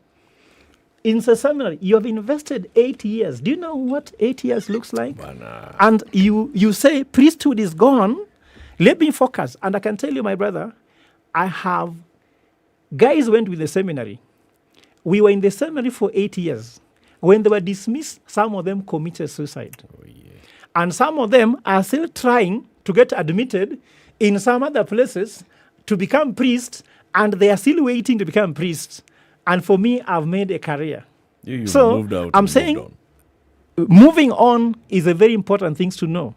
Even their song says, I moved on, but I can't walk away. Those are all dilemmas people have. Another one? The other one, which for me is also very, very important in this thing, is that leadership is romanticized. What is romanticized? Romanticizing something means it's not real. Like now, you are blaming Uhuru Kenyatta for the performance of the economy. How much does his presidency explains the badness of the economy? Now, that's another story. But also, let's go here. I'm sure that is too hot for me to handle. Let me go where I'm good at. Kipngetich was the was the CEO of KWS. He performed fantastic. Michael Joseph was the CEO of Safaricom. Fantastic performance. When these guys moved to other places, they have not performed the same way. So Kipngetich moves to Uchumi, and in his hands, Uchumi died. Michael Joseph was sent to Romania to head mobile money Romania, and he was fired by World Bank because it failed. He was appointed chairman of Kenya Airways, and you know what's happening there. Executive chairman. So now the issue is the success of a corporation explained 100% like we say it by the CEO? Like now I saw yesterday, East African newspaper, the East African stated about Joshua Igara, that the man, East African Bankton, that was the title. Now, is it true that all the performance of Standard here can be explained by the CEO? I can tell you no. So I'm telling you that the success of Standard depends on that watchman who escorted me here in time, that person on the desk who gave me access here quickly, who knew I was going. It depends on you who is speaking to the customer, and your cooperation or lack of it can actually bring down Standard or not. You go to football matches, you can find sometimes players are not playing well, and then we sack the coach. Now, how much does the coach of Real Madrid explain the winning of Champions League? Is it not even the guy who cuts the grass in the training ground that explains this more? So I'm saying leadership is romanticized, and we are forgetting the importance of here. Like, for example, all Kenyans are focusing on who will be the next president. But if you have a bad governor, the president will assign money to go to your county. Now, you don't want to focus on the governor. MCA is like someone who thinks that if you want to go to the gym and build muscle, you can only build your chest, but not your legs. But I've gone to the gym. With weak legs and weak back, you can't carry weight to build your chest. So, as you look at organizations romanticizing the head at the expense of the leg. But Prof, leadership is also important. Like in all those examples you've given. So you enter the Standard Group and everybody knows what they're supposed to be doing. Everybody is motivated to do it. Everybody understands the importance of what they're doing. Yes. That would stem from leadership. Yes, if you have a good leader who's a team leader, then the team works well. We have seen the example you've given of football clubs. Football club is performing poorly. A new manager comes in and turns the table with the same player. Yes. So leadership is also important. It is important, but saying it's romanticized to the extent that if we ask what explanatory power does the CEO relate to the performance, you may discover maybe 10% performance explanatory power, but not 100%. But here, if you hear headline saying, the man East African Bankton, do you know how big East Africa is? And that one is it's an assumption. It's called perfect personality assumption. For example, as a man at home with children and wife, you are the head of the family. If your family is successful, is it you? Maybe you are busy in the studio, but somebody like your house help has a lot to explain the success of the family. Because you get your food on time, your clothes are on time, everything is on time, and we ignore thinking that the success of the home is you. Maybe it could be your wife who even knows how you dress. If you see me smart now, do I even know how this tie was selected? But you tell me Fred is smart. My performance looks like mine. But my wife is behind all these things. She changed the wardrobe. So if I look smart, you say, I'm smart. I used to put on a suit with a Maasai belt. My wife came immediately and threw it away. So if I'm smart, is it about me? So I'm saying we are over-romanticizing leadership, and we need to understand that leadership can be defined, again, another definition. Leadership can be defined with one word called followership. If no one is following you, you are just taking a walk. So if you're a leader and no one is following you, you are taking a walk. So you must convert people to follow you, or sometimes they choose to follow you. And sometimes if you look, for example, let's talk about Joshua Igara. When Martin Odurotino left KCB, there were 2 million customers. Now Joshua leaves it at 17.3 million customers. Now, do you want to tell me this is all attributed to Joshua? To Joshua. Martin had put a strategy on digital transformation. he found the strategy. In fact, I interviewed Joshua in Strathmore Business School with the MBA student asking, when you're appointed, what's the first thing the board asks you? The board asked him, do you think we have the right strategy? And he said, yes. So no need to change. He said, no. We need to escalate it by appointing for me some directors and kicking out 3 of them. That's what he said, only. Now, do you want to tell me that growth is only attributed to Joshua? Not really. Nope. So you can tell that we are over-romanticizing this thing rather than just looking and saying, well done. Titus Nakuni is another example. Tata Chemical successful. Then he became the CEO of KQ, came Project Mawingu. It is the death that brought KQ. But now he chairs the board of Airtel and he chairs Prudential Insurance. How are those people performing? So I'm just trying to tell you, you can go on and on. The examples are so many. The cooperation of middle-level management and the foot soldiers on the ground has a lot to explain about performance more than the leader. Dr. we need to read this book. Tell us how we can get the book as we conclude the conversation today. First of all, I'll sign for you a copy today and leave you the book today.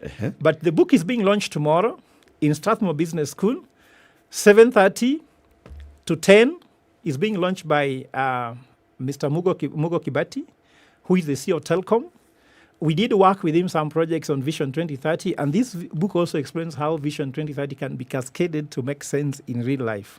So anybody who wants to access this book, you can come to Strathmore Business School during the launch, 7 to 8 tomorrow in the Business School Auditorium.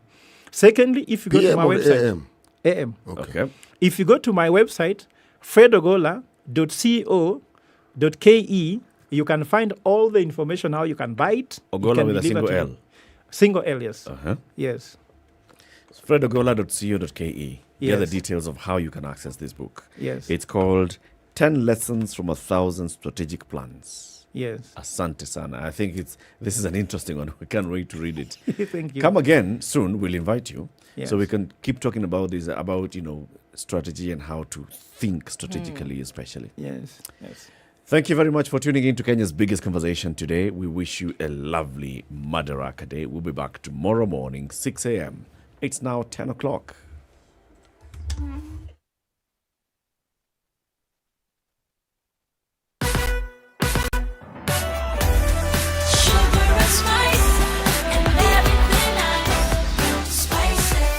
Spice up your life.